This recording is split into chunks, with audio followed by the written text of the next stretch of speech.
ನಮಃ ಪರಮಗುರುಭ್ಯೋ ನಮಃ. ಶ್ರೀಮದಾನಂದತೀರ್ಥ ಭಗವತ್ಪಾದಾಚಾರ್ಯ ಗುರುಭ್ಯೋ ನಮಃ.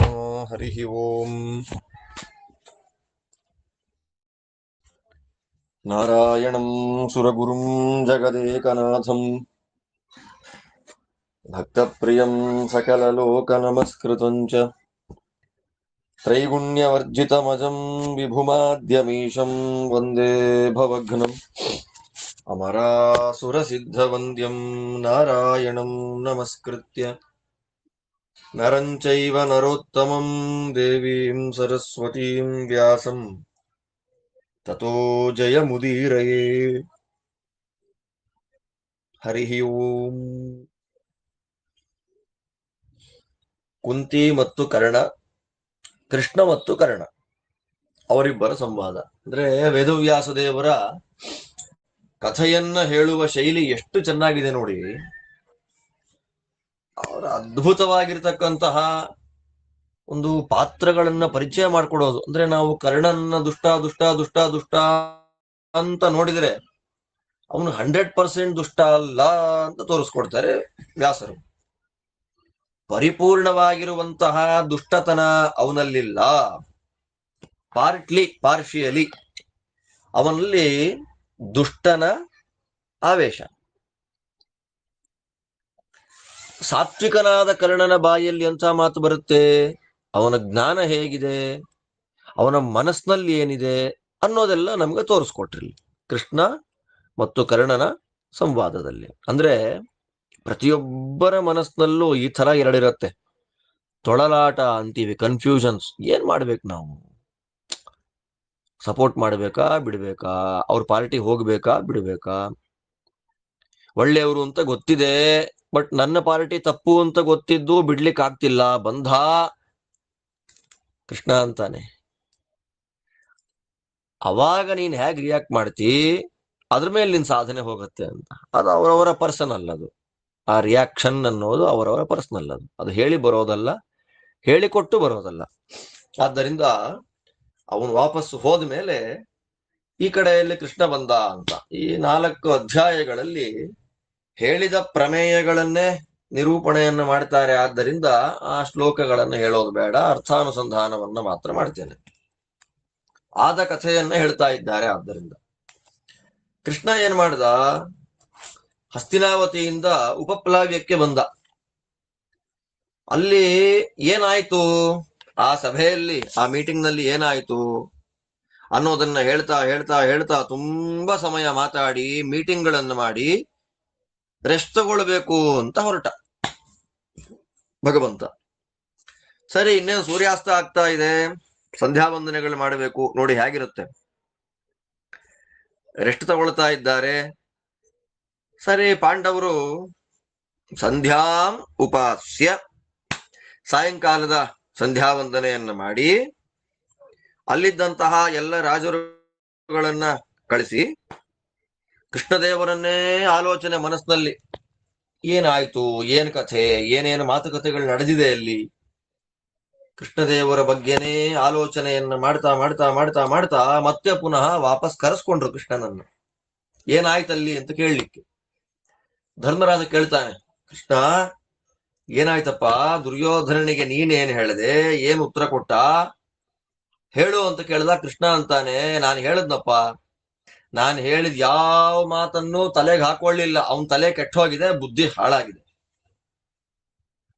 ಅವಾಗ ಧರ್ಮರಾಜ ಕೇಳ್ತಾನೆ, ನೀನ್ ಇಷ್ಟೆಲ್ಲ ಕೇಳಿದಾಗ್ಲೂ ಕೂಡ ಹೇಳಿದಾಗ್ಲೂ ಕೂಡ ನಮ್ಮ ವಂಶದ ಹಿರಿಯರು ಕುರುವೃದ್ಧ ಪಿತಾಮಹ, ಕುರುವೃದ್ಧಕ್ಕೆ ಕುರುಕುಲಕ್ಕೆ ಅತ್ಯಂತ ವೃದ್ಧರಾದ ಪಿತಾಮಹರಾದ ಭೀಷ್ಮಾಚಾರ್ಯರು ಏನ್ ಹೇಳಿದ್ರು, ದ್ರೋಣರು ಏನ್ ಹೇಳಿದ್ರು, ಅವರಪ್ಪ ಏನ್ ಹೇಳ್ದ, ಗಾಂಧಾರಿ ಏನ್ ಹೇಳಿದ್ರು, ನಮ್ ಚಿಕ್ಕಪ್ಪ ವಿದುರ ಏನ್ ಹೇಳ್ದ, ಅಲ್ಲಿದ್ದಂತ ರಾಜರುಗಳೆಲ್ಲ ಏನ್ ಹೇಳಿದ್ರು, ನಮಗದೆಲ್ಲ ಬೇಕು. ನೀ ಹೇಳಿದ ಮಾತುಗಳೆಲ್ಲ ಸಭೆಯಲ್ಲಿ ಅವರೆಲ್ಲ ಹೇಳಿದ ಮಾತು ಮಹಾಲೋಭಿಯಾದಂತಹ, ಕಾಮಿಯಾದಂತಹ ಪ್ರಾಜ್ಞಮಾನಿಯಂತೆ. ಧರ್ಮರಾಜ ಅಂತಾನೆ, ಅವನಿಗವನೇ ನನ್ನ ವಿದ್ವಾಂಸ ಅಂತ ತಿಳ್ಕೊಂಡ್ಬಿಟ್ಟಿದ್ದಾನೆ. ಅವನ ಮನ್ಸಲ್ಲಿ ಹೋಯ್ತಾ ಅದೆಲ್ಲ? ನನಗದೆಲ್ಲ ಹೇಳ್ಬೇಕು ಕೃಷ್ಣ. ಯಾಕೆ ಅಂತಂದ್ರೆ ನಮಗೆ ನೀನು ಬಿಟ್ರೆ ಇನ್ಯಾರೂ ಇಲ್ಲ. ನಮಗೆ ಬಲವೂ ನೀನೆ, ನಮಗೆ ಸ್ವಾಮಿಯೂ ನೀನೆ, ಕೊನೆಗೆ ನಮಗೆ ಗತಿಯೂ ನೀನೆ. ಎಂಥ ಮಾತು ನೋಡಿ. ಇಷ್ಟೆಲ್ಲ ಹೇಳಿದಾಗ ಕೃಷ್ಣದೇವರಂತಾರೆ, ನಾನು ಹೇಳಿದ್ನಪ್ಪ, ನಾನು ಏನ್ ಹೇಳಿದೆ ಕೇಳು. ಈ ಎಲ್ಲವನ್ನ ಮಾತಾಡಿದೆ. ಹಿರಿಯರ ವಿಷಯಗಳಿಂದ ಮೊದಲು ಮಾಡಿಕೊಂಡು ಎಲ್ಲ ಮಾತಾಡಿದೆ. ಅದೇನು ಮಾತಾಡಿದೆ ಅಂತ ನಮ್ಗೆಲ್ಲ ಗೊತ್ತಿದೆ, ನಾವು ಹೇಳೋದು ಬೇಡ ಅದನ್ನ. ದುರ್ಯೋಧನ ನನ್ನ ಮಾತನ್ನು ಕೇಳಿ ಜೋರಾಗಿ ನಕ್ಕು ಬಿಟ್ಟ. ಆಗ ಭೀಷ್ಮಾಚಾರ್ಯರಿಗೆ ಸಿಟ್ಟು ಬಂತು. ಅವ್ರು ಹೇಳ್ತಾರೆ, ನನ್ನ ಮಾತು ಕೇಳೋ ದುರ್ಯೋಧನ, ನನ್ನ ಮಾತು ಕೇಳಪ್ಪ. ನಮ್ಮಪ್ಪ ಶಂತನು, ನಾನೊಬ್ಬನೇ ಅವನ ಮಗ. ಇನ್ನನ್ ಮದುವೆ ಆಗ್ಬೇಕು ಅಂತ ಆಸೆ ಆಯ್ತು ಅವನಿಗೆ. ಅವಾಗ ನಾನು ಕಾಳಿ ದೇವಿಯನ್ನ ಕರ್ಕೊಂಡು ಬಂದೆ. ಸತ್ಯವತಿ ದೇವಿಗೆ ಕಾಳಿ ಅಂತ ಇನ್ನೊಂದು ಹೆಸರು. ಅವಳನ್ನು ಕರ್ಕೊಂಡು ಬಂದ ಮೇಲೆ ಅವಳಿಗೋಸ್ಕರವಾಗಿ ಪ್ರತಿಜ್ಞೆ ಮಾಡಿದೆ, ರಾಜನೂ ಆಗೋದಿಲ್ಲ, ಮದುವೆನೂ ಆಗೋದಿಲ್ಲ ಅಂತ. ಸರಿ, ಅದ್ ನಿನಗೆಲ್ಲ ಗೊತ್ತೇ ಇದೆ. ಅವತ್ತು ನಾನು ಮಾಡಿದ ಪ್ರತಿಜ್ಞೆನ ಇವತ್ತಿನ ತನಕ ಫಾಲೋ ಮಾಡ್ತಾ ಬರ್ತಾ ಇದ್ದೇನೆ, ನಿಮಗೆಲ್ಲ ಗೊತ್ತಿದೆ ವಿಷಯ ಅದು. ಅವಳಿಗೆ ತಮ್ಮಂದ್ರು ಹುಟ್ಟಿದ್ರು, ಚಿತ್ರಾಂಗದ, ವಿಚಿತ್ರ ವೀರ್ಯ. ಅದೇ ಟೈಮ್ಗೆ ನಮ್ಮಪ್ಪ ದೇಹತ್ಯಾಗ ಆಯ್ತು. ಆಕ್ಚುಯಲ್ ಆಗಿ ನಂದೇ ರಾಜ್ಯ, belongs to me only. But ನಾ ಏನ್ ಮಾಡಿದೆ, ಕೊಟ್ಟ ಮಾತಿಗೆ ಕಟ್ಟು ಬಿದ್ದು ವಿಚಿತ್ರ ವೀರ್ಯನ್ನ ಕೂಡಿಸ್ದೆ ಸಿಂಹಾಸನದಲ್ಲಿ. ಎಲ್ಲ ರಾಜರುಗಳನ್ನ ನಾನೇ ಗೆದ್ದೆ, ಯುದ್ಧ ನಾನೇ ಮಾಡ್ತಾ ಇದ್ದೆ, ಹೆಣ್ಣುಗಳನ್ನ ಹುಡುಕಿ ತಂದು ಮದುವೆ ಕೂಡ ಮಾಡಿಸ್ದೆ. ನಿನಗೂ ಗೊತ್ತಿದೆ ವಿಷಯಗಳೆಲ್ಲ. ಇದೇ ಸಂದರ್ಭದಲ್ಲೇ ಅಂದ್ರೆ ಅಂಬೋಪಾಖ್ಯಾನ ಪರ್ವ ಅಂತ ಬರುತ್ತೆ. ಈ ಉದ್ಯೋಗ ಪರ್ವದ ಕೊನೆ ಪರ್ವ, ಅವಾಂತರ ಪರ್ವ, ಅಂಬೋಪಾಖ್ಯಾನ. ಅದರಲ್ಲಿ ಈ ಮದುವೆಯನ್ನು ಮಾಡಿಕೊಟ್ಟ ವಿವರಗಳನ್ನೇ ವಿಸ್ತಾರವಾಗಿ ಹೇಳ್ತಾರೆ. ಅಲ್ಲಿ ಹೇಳ್ತಾನೆ, ನನಗೊಂದು ಅನಿವಾರ್ಯ ಬಂತು. ಏನ್ ಅನಿವಾರ್ಯ ಅಂದ್ರೆ, ಪರಶುರಾಮರ ಜೊತೆಯಲ್ಲಿ ಯುದ್ಧ ಮಾಡಬೇಕಾದ ಅನಿವಾರ್ಯ ಬಂತು ನನಗೆ. ಅವಾಗ ಜನಗಳೇನ್ ಮಾಡಿದ್ರು, ಪರಶುರಾಮ ದೇವರು ಅಂದ್ರೆ ಕ್ಷತ್ರಿಯ ನಾಶಕ ಅನ್ನುವ ಭಯದಿಂದ ವಿಚಿತ್ರ ವೀರನನ್ನ ಊರು ಬಿಟ್ಟು ಆಚೆ ಕಳಿಸ್ಬಿಟ್ರು. ಇವನೇನಾಯ್ತು, ಬರೀ ಇಂದ್ರಿಯಗಳಲ್ಲೇ ಆಸಕ್ತನಾಗಿ ಕ್ಷಯರೋಗವನ್ನ ತಂದ್ಕೊಂಡು ಸತ್ತೇ ಹೋದ. ಸರಿ, ಯಾವ ಊರಿಗೆ ರಾಜ ಕರೆಕ್ಟ್ ಆಗಿರೋದಿಲ್ಲ ಆ ಊರಿಗೆ ಮಳೆ ಕೊಡಲ್ಲ ಇಂದ್ರದೇವರು. ಸಿಕ್ಕಾಪಟ್ಟೆ ಮಳೆ ಬಂತು, ಹಸಿವಾಗ್ತಾ ಇದೆ, ನೀರಿಲ್ಲ, ಏನ್ ಮಾಡ್ಬೇಕು ಗೊತ್ತಿಲ್ಲ, ಎಲ್ಲ ಸಾಯುವಂತಹ ಸ್ಥಿತಿಗೆ ಬಂದು ಬಿದ್ದು ಬಿಟ್ರು. ಜನಗಳೆಲ್ಲ ನನ್ನನ್ನು ಕೇಳಿದ್ರು ಬಂದು. ಅವಾಗ ನಮ್ಮಮ್ಮ ಹೇಳಿದ್ಲು, ರಾಜರು, ಊರಿನ ಜನಗಳು ಹೇಳಿದ್ರು, ಪ್ರಜೆಗಳು ಹೇಳಿದ್ರು, ನೀನೇ ರಾಜ ಆಗಬೇಕು ಅಂತ. ಪ್ರತೀಪ ಮಹಾರಾಜರು ಯಾವ ರಾಜ್ಯವನ್ನ ವಿಶೇಷವಾಗಿ ರಕ್ಷಣೆ ಮಾಡಿದ್ದಾರೆ, ಆ ರಾಜ್ಯ ನೀನಿವಾಗ ರಾಜನಾಗಲಿಲ್ಲ ಅಂದ್ರೆ ನಾಶ ಆಗ್ಬಿಡುತ್ತಪ್ಪ ಅಂತೆಲ್ಲ ಮಾತಾಡ್ಬಿಟ್ರು. ಸೊ ನಾನು ಕೈ ಮುಗಿದು ಹೇಳಿದೆ, ಅಮ್ಮ ಮಾತು ಕೊಟ್ಟಿದ್ದೇನೆ, ರಾಜ ಆಗೋಲ್ಲ ಅಂತ ಹೇಳಿದಾಗ ಇನ್ನೇನ್ ಮಾಡಬಹುದು ಅಂತ ಆಲೋಚನೆ ಮಾಡಿಕೊಂಡು ನಮ್ಮಮ್ಮನಿಗೆ ಮೊದಲೇ ಮಗನಾಗಿ ಅವತಾರ ಮಾಡಿದ್ದ ಮಹಾಮುನಿಯಾದ ವ್ಯಾಸರನ್ನ ಕರೆಸಿ, ನೋಡಿ ಕೃಷ್ಣನ ಅನುವಾದ ಎಷ್ಟು ಚೆನ್ನಾಗಿದೆ ನೋಡಿ, ವ್ಯಾಸರನ್ನ ಕರೆಸಿ ಅವರ ಮೂಲಕ ನಿಯೋಗವನ್ನ ಮಾಡಿಸಿ ಈ 3 ಜನಗಳನ್ನ ಪಡೆದಿದ್ದಾಯ್ತು. ಅದರಲ್ಲಿ ನಿಮ್ಮಪ್ಪನಿಗೆ ಕಣ್ಣಿಲ್ಲ, ಆದ್ದರಿಂದ ಅವನು ರಾಜನಾಗದೆ ಪಾಂಡು ರಾಜ ಆದ. ಆದ್ರೆ ಪಾಂಡು ಏನು ಮಾಡ್ದ, ನಿಮ್ಮಪ್ಪನಿಗೆ ಕೊಡಬೇಕಾದ ಮರ್ಯಾದೆ ಕೊಡ್ತಿದ್ದ, ವಿದುರನನ್ನು ಒಳಗೆ ಎಳ್ಕೊಂಡಿದ್ದ ಕ್ಯಾಬಿನೆಟ್ ಅಲ್ಲಿ. ಕೊನೆಗೆ ಪಾಂಡು ಹೋದ್ಮೇಲೆ ನಿಮ್ಮಪ್ಪನೇ ಅನಿವಾರ್ಯವಾಗಿ ರಾಜನಾದ. ಆದ್ದರಿಂದ ಈ ರಾಜ್ಯಕ್ಕೆ ಹಾಗೆ ನೋಡಿಕೊಂಡ್ರೆ ಪಾಂಡುವೇ ರಾಜ, ಅವನ ಮಕ್ಕಳಾದ ಪಾಂಡವರಿಗೆ ರಾಜ್ಯ ಬರಲೇಬೇಕು. ಆದ್ದರಿಂದ ಗಲಾಟೆ ಮಾಡಬೇಡ, ಅವರಿಗೆ ಸೇರಬೇಕಾದ ರಾಜ್ಯವನ್ನ ಕೊಡು. ನಾನು ಬದುಕಿರುವಾಗ ಬೇರೆ ಇನ್ಯಾರೋ ರಾಜರು ಹೆಂಗಾಗ್ತಾರಪ್ಪ, ಬೇಡ. ನನಗೆ ನಿಮ್ಮ ಮೇಲೆ ಅವ್ರ ಮೇಲೆ ಏನೋ ಭೇದ ಇಲ್ಲ, ನನಗಿಬ್ರು ಒಂದೇ. ದೊಡ್ಡವ್ರ ಮಾತನ್ನ ಕೇಳ್ಬೇಕಪ್ಪ, ಇಲ್ಲ ಹಾಳಾಗ್ಬಿಡ್ತಿ. ಆ ಮಾತುಗಳು ಬೇಡ ಅಂತಂದಾಗ ಅವನೇನು ಕೇಳಿಸ್ಕೊಳ್ಳಿಲ್ಲ ಧರ್ಮರಾಜ. ನೆಕ್ಸ್ಟ್ ದ್ರೋಣಾಚಾರ್ಯರು ಮಾತಾಡ್ತಾರೆ, ಶಂತನು ಮಹಾರಾಜನ ವೈಭವ ಹೇಗೋ ದುರ್ಯೋಧನ ಭೀಷ್ಮರದ್ದು ಹಾಗೇಪ್ಪ, ದೇವವ್ರತರಾದ ಭೀಷ್ಮರ ವೈಭವವೂ ಹಾಗೇಪ್ಪ. ಪಾಂಡುರಾಜ ನಿಮ್ಮಣ್ಣನಿಗೆ ರಾಜ್ಯ ಕೊಟ್ಟ. ಜನಗಳು ಧರ್ಮರಾಜನ ಧೃತರಾಷ್ಟ್ರನಿಗೆ ವಿಶೇಷವಾಗಿ ಮರ್ಯಾದೆ ಮಾಡುವಂತೆ ಎಲ್ಲರಿಗೂ ಇನ್ಸಿಸ್ಟ್ ಮಾಡ್ದ, ಹೇಳ್ತಾ ಇದ್ದ. ಈ ಭೀಷ್ಮಾಚಾರ್ಯರು ಎಲ್ರಿಗೂ ಮದುವೆ ಮಾಡಿಸೋ ಜವಾಬ್ದಾರಿ ತಗೊಂಡ್ರು. ಸಿಂಹಾಸನದ ಮೇಲೆ ನಿಮ್ಮಪ್ಪನ್ನೇ ಕೂಡಿಸಿದ್ರು. ವಿದುರ ಬೀಸಣಿಗೆ ಹಾಕ್ತಾ ಇದ್ದ, ಗಾಳಿ ಹಾಕ್ತಾ ಇದ್ದ ನಿಮ್ಮಪ್ಪನಿಗೆ ಸಿಂಹಾಸನದ ಕೆಳಗೆ ಕೂತ್ಕೊಂಡು. ಇಡೀ ಕೋಶಾಧಿಕಾರ, ದಾನ ಮಾಡೋದು, ಸೇವಕರ ಕೆಲಸ, ಮೇಂಟೆನೆನ್ಸು, ಎಲ್ಲರನ್ನು ನೋಡ್ಕೊಳ್ಳೋದು, ಅದೆಲ್ಲದರ ಜವಾಬ್ದಾರಿ ಯಾರದ್ದು? ವಿದುರನದ್ದೇ ಆಗಿತ್ತು. ಹೀಗಿರುವಾಗ ದಿಗ್ವಿಜಯಕ್ಕಾಗಿ ಹೋದ. ಸರಿ, ಏನೋ ಸಮಸ್ಯೆ ಆಯ್ತು ಅಂತ ಕಾಡಿಗೆ ಹೋದ.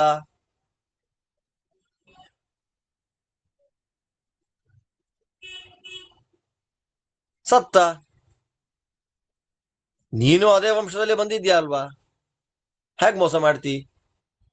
ಅಣ್ಣ ತಮ್ಮಂದ್ರಿಬ್ರು ಒಂದೇ ಸರ ಒಂದೇ ಕಡೆ ಇದ್ದು ಸುಖ ಭೋಗ ಅನುಭವಿಸ್ರಿ.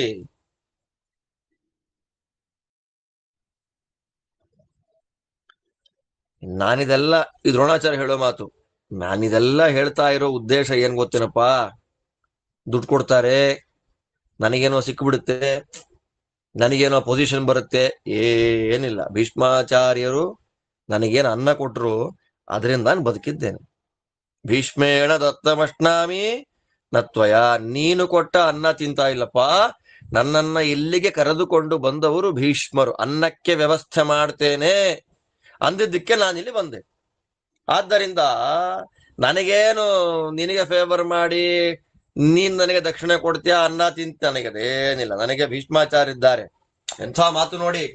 ಯಥೋ ಭೀಷ್ಮಸ್ತಥೋ ದ್ರೋಣ. ಭೀಷ್ಮಾಚಾರ್ಯರು ಎಲ್ಲೋ, ದ್ರೋಣ ಅಲ್ಲಿ. ಆಲೋಚನೆ ಮಾಡೋ ತಪ್ಪೋ ಸರಿನೋ? ಭೀಷ್ಮರಿದ್ದಲ್ಲಿ ದ್ರೋಣ. ಆದ್ದರಿಂದ ಭೀಷ್ಮಾಚಾರ್ಯರು ಹೇಗೆ ಹೇಳ್ತಾರೆ ಹಾಗಿರ್ಬೇಕು ನೀನು, ಅವ್ರಿಗೆ ಕೊಡಬೇಕು ಅಂದಾಗ ಅವನು ಹೇಳ್ತಾರೆ. ಕೊನೆಗೆ ಹೇಳಿದ ದ್ರೋಣಾಚಾರ್ಯರು, ನನಗೆ ಅಶ್ವತ್ಥಾಮ ಬೇರೆ ಅಲ್ಲ, ಅರ್ಜುನ ಬೇರೆ ಅಲ್ಲ, ಇಬ್ಬರನ್ನ ಸಮಾನವಾಗಿ ನೋಡತಕ್ಕಂಥವ್ನು ನಾನು. ಸುಮ್ಮನೆ ಇದ್ರ ಬಗ್ಗೆ ಹೆಚ್ಚು ಮಾತಾಡಿ ಪ್ರಯೋಜನ ಇಲ್ಲಪ್ಪ. ಯಥೋ ಧರ್ಮಸ್ತಥೋ ಜಯ. ಅವರು ಹೇಳ್ಬಿಟ್ರು ನೋಡಿ ಮಾತು. ಇಷ್ಟೆಲ್ಲ ಹೇಳಿದ ಮೇಲೆ ವಿದುರನೂ ಹೇಳ್ದ, ದೊಡ್ಡವ್ರು ಹೇಳಿದ ಮಾತು ಕೇಳ್ಬೇಕಪ್ಪ, ದೊಡ್ಡವ್ರು ಹೇಳಿದ ಮಾತು ಕೇಳಲಿಲ್ಲ ಅಂದ್ರೆ ನಾಶವಾಗಿ ಹೋಗ್ಬಿಡ್ತೀವಿ ಅಂತಂದಾಗ್ಲೂ ಕೂಡ ವಿದುರನ ಮಾತು, ದ್ರೋಣಾಚಾರ್ಯರ ಮಾತು, ಭೀಷ್ಮಾಚಾರ್ಯರ ಮಾತು, ಯಾರ ಮಾತನ್ನು ಅವನು ಕೇಳಲೇ ಇಲ್ಲ. ಕೊನೆಗೆ ಹೇಳೇ ಬಿಟ್ಟ, ಈ ರಾಜ್ಯ ಪಾಂಡೋದು, ಪಾಂಡವಿನ ರಾಜ್ಯದಿಂದ ಪಾಂಡವರನ್ನ ಕಿತ್ತಾಕ್ಲಿಕ್ಕೆ ಸಾಧ್ಯವೇ ಇಲ್ಲ. ಕೃಷ್ಣದೇವರ ಅನುವಾದ ಶೈಲಿ ಒಂಥರ ಅದ್ಭುತವಾದದ್ದು. ಇಷ್ಟಾದ ಮೇಲೆ ಗಾಂಧಾರಿ ಕೂಡ ಮಾತಾಡ್ತಾಳೆ. ಗಾಂಧಾರಿ ಹೇಳಿದ ಮಾತು ಅದಾದ್ಮೇಲೆ ಧೃತರಾಷ್ಟ್ರ ಹೇಳ್ತಾನೆ ದುರ್ಯೋಧನನ್ಗೆ,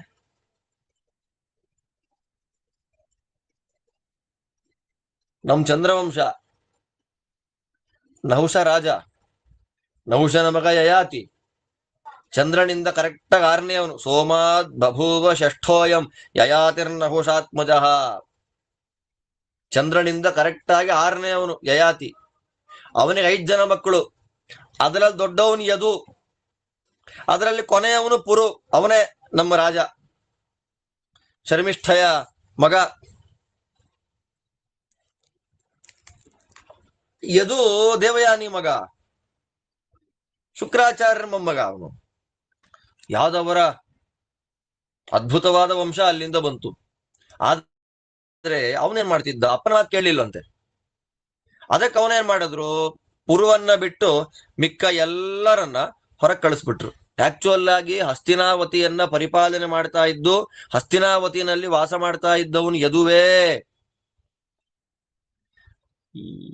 ಯಯಾತಿ ಅವನಿಗೆ ಶಾಪ ಕೊಟ್ಟು ಓಡಿಸ್ಬಿಟ್ಟ. ಇದರಿಂದ ಏನ್ ಗೊತ್ತಾಗತ್ತೆ? ವಯಸ್ಸಿನಲ್ಲಿ ದೊಡ್ಡವನಾದ್ರೂ ದುರಹಂಕಾರ ಇದ್ರೆ, ಯೋಗ್ಯತೆ ಇಲ್ಲ ಅಂದ್ರೆ ರಾಜ ಆಗೋ ಹಾಗಿಲ್ಲ. ನನಗೆ ದುರಹಂಕಾರ ಅಲ್ಲ, ನನಗೆ ಯೋಗ್ಯತೆ ಇಲ್ಲ, ಅದಕ್ಕೆ ನನ್ನ ತಮ್ಮ ರಾಜನಾದ ಪಾಂಡು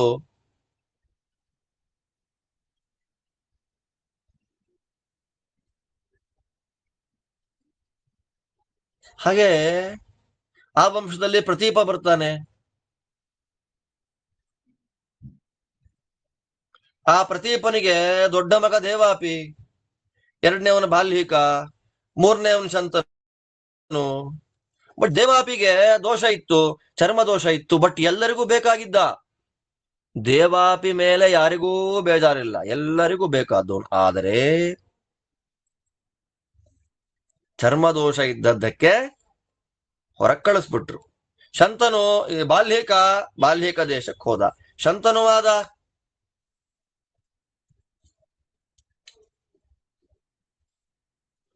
ಅಲ್ಲಿಂದ ಇನ್ನು ಮುಂದಕ್ಕೆ ಶಂತನುವೇ ರಾಜನಾದ. ಕೊನೆಯವನು ಅಂದ್ರೆ ಇವನ್ ಕಾರಣ ಕೊಡ್ತಿರೋದು ನೋಡಿ. ದೊಡ್ಡವರಿರುವಾಗಲೂ ಕೂಡ ನಿಮಿತ್ತಗಳು ಬೇರೆ ಆಗಿದ್ದಾಗ ಚಿಕ್ಕವರು ರಾಜ್ಯಗಳನ್ನ ಪರಿಪಾಲನೆ ಮಾಡಬಹುದು ಅನ್ನೋದಕ್ಕೆ ನಿಮಿತ್ತಗಳನ್ನ ಕೊಡ್ತಾ ಇದ್ದಾನೆ ಧೃತರಾಷ್ಟ್ರ. ಕೊನೆಗೆ ನಾನು ಹುಟ್ಟಿದೆ ವೇದವ್ಯಾಸರಿಂದ, ನನಗ್ ಕಣ್ಣಿಲ್ಲ, ಹೀನಾಂಗ, ನನಗಿಂತ ಚಿಕ್ಕವನಿಗೆ ಕೊಟ್ರು. ಆದ್ದರಿಂದ ನಾನೇ ಆಕ್ಚುಯಲ್ ಆಗಿ ರಾಜ್ಯಕ್ಕೆ ಭಾಗಸ್ವಾಮಿ ಅಲ್ಲ. ನನಗೇ ರಾಜ್ಯ ಇಲ್ಲ ಅಂದಮೇಲೆ ನನ್ನ ಮಕ್ಕಳಿಗೆ ಎಲ್ಲಿ? ಆಟೋಮೆಟಿಕಲಿ ಪಾಂಡು ಸತ್ತ ಮೇಲೆ ಪಾಂಡುವಿನ ಮಕ್ಕಳಿಗೆ ರಾಜ್ಯ ಬರಬೇಕು. ನೀನು ಆಕ್ಚುಯಲ್ ಆಗಿ ಅವರಿಗೆ ಸೇರಿದ ರಾಜ್ಯವನ್ನ ಕಿತ್ಕೊಳ್ತಾ ಇದ್ದೀ.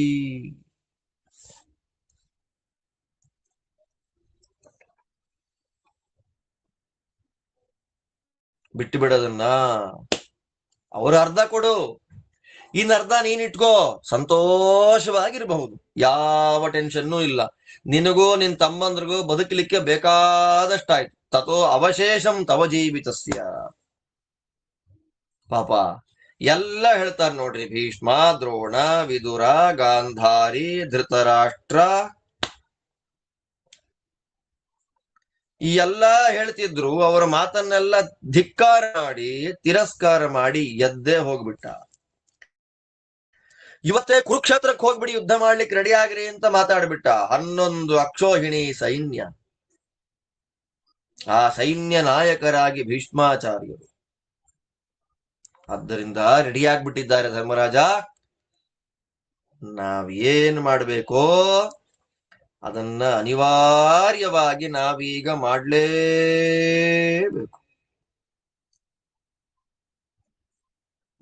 ಎಷ್ಟು ಮಾತಾಡ್ಲಪ್ಪ ನಾನು? ಬೇಕಾದಷ್ಟು ಮಾತಾಡಿದ್ದಾಯ್ತು. ರಾಜ್ಯ ಬೇಡಪ್ಪ, 5 ಗ್ರಾಮಗಳನ್ನಾದ್ರೂ ಕೊಡು.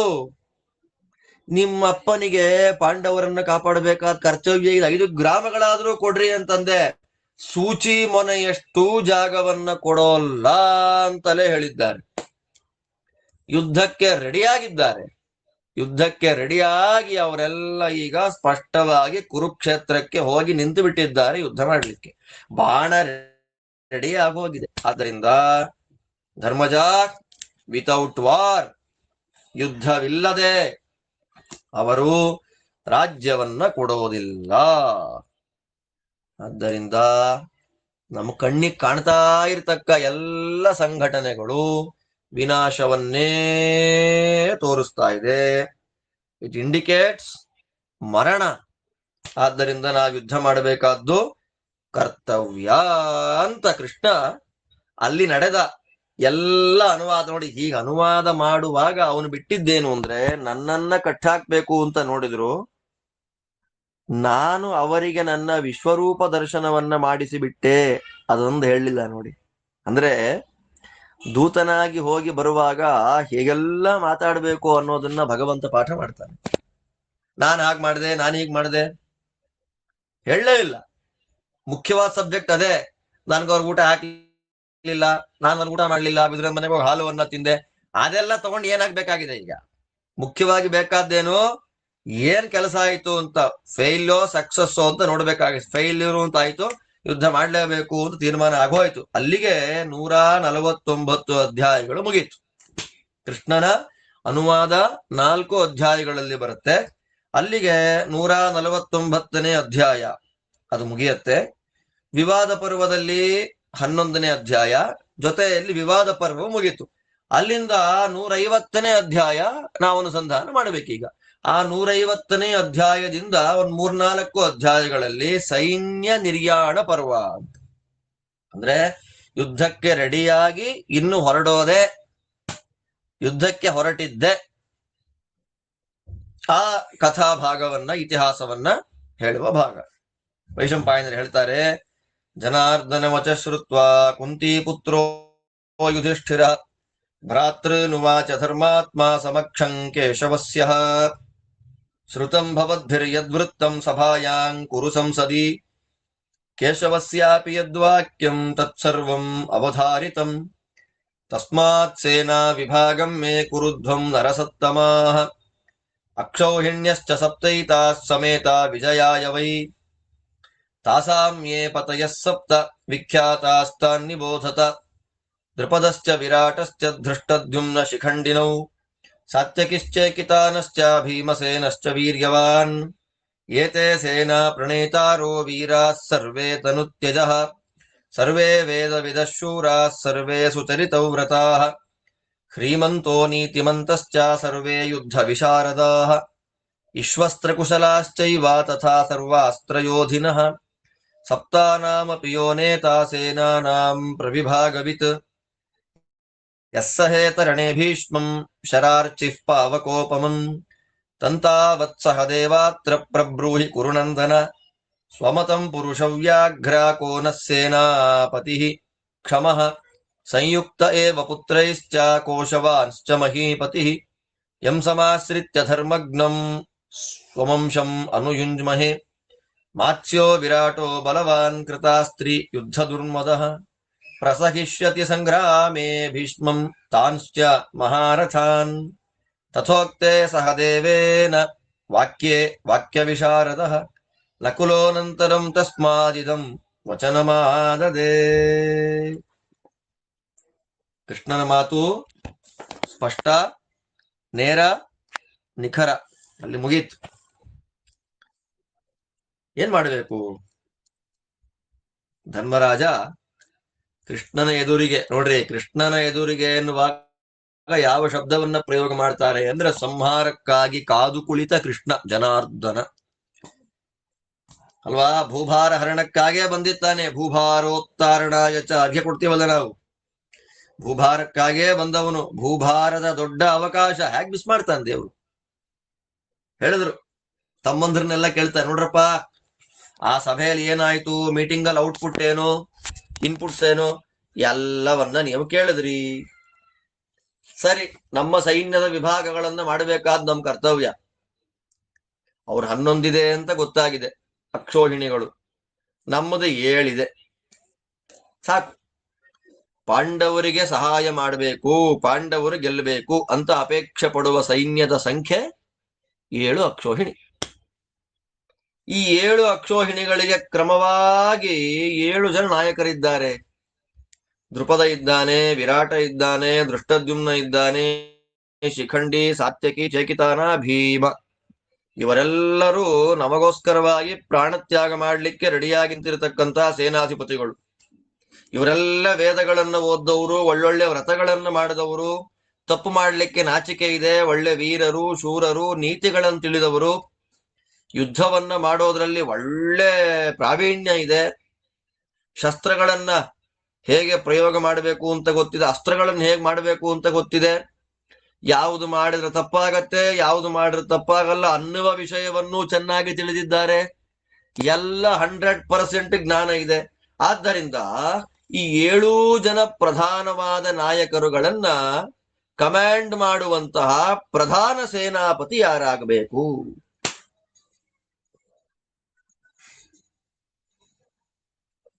ಅದನ್ನ ಡಿಸೈಡ್ ಮಾಡಬೇಕಾದ್ದು ನಮ್ಮ ಕರ್ತವ್ಯ. ಪ್ರಧಾನ ಸೇನಾಪತಿ ಒಬ್ಬ ಆಗಬೇಕು. ಮತ್ತು ಆ ಸೇನಾಪತಿ ಹೇಗಿರ್ಬೇಕು ಅಂದ್ರೆ ಭೀಷ್ಮರನ್ನ ಕಂಟ್ರೋಲ್ ಮಾಡ್ಬೇಕು. ಭೀಷ್ಮರು ಯಾರು? ಶರಾರ್ಚಿ, ಬಾಣಗಳೆಂಬ ಬೆಂಕಿಯ ಕಿಡಿಗಳನ್ನು ಉಗುಳುವ ಭೀಷ್ಮಾಚಾರ್ಯರು. ಅವ್ರನ್ನ ಸಹನೆ ಮಾಡಬೇಕು. ಸರಿ, ಯಾರು?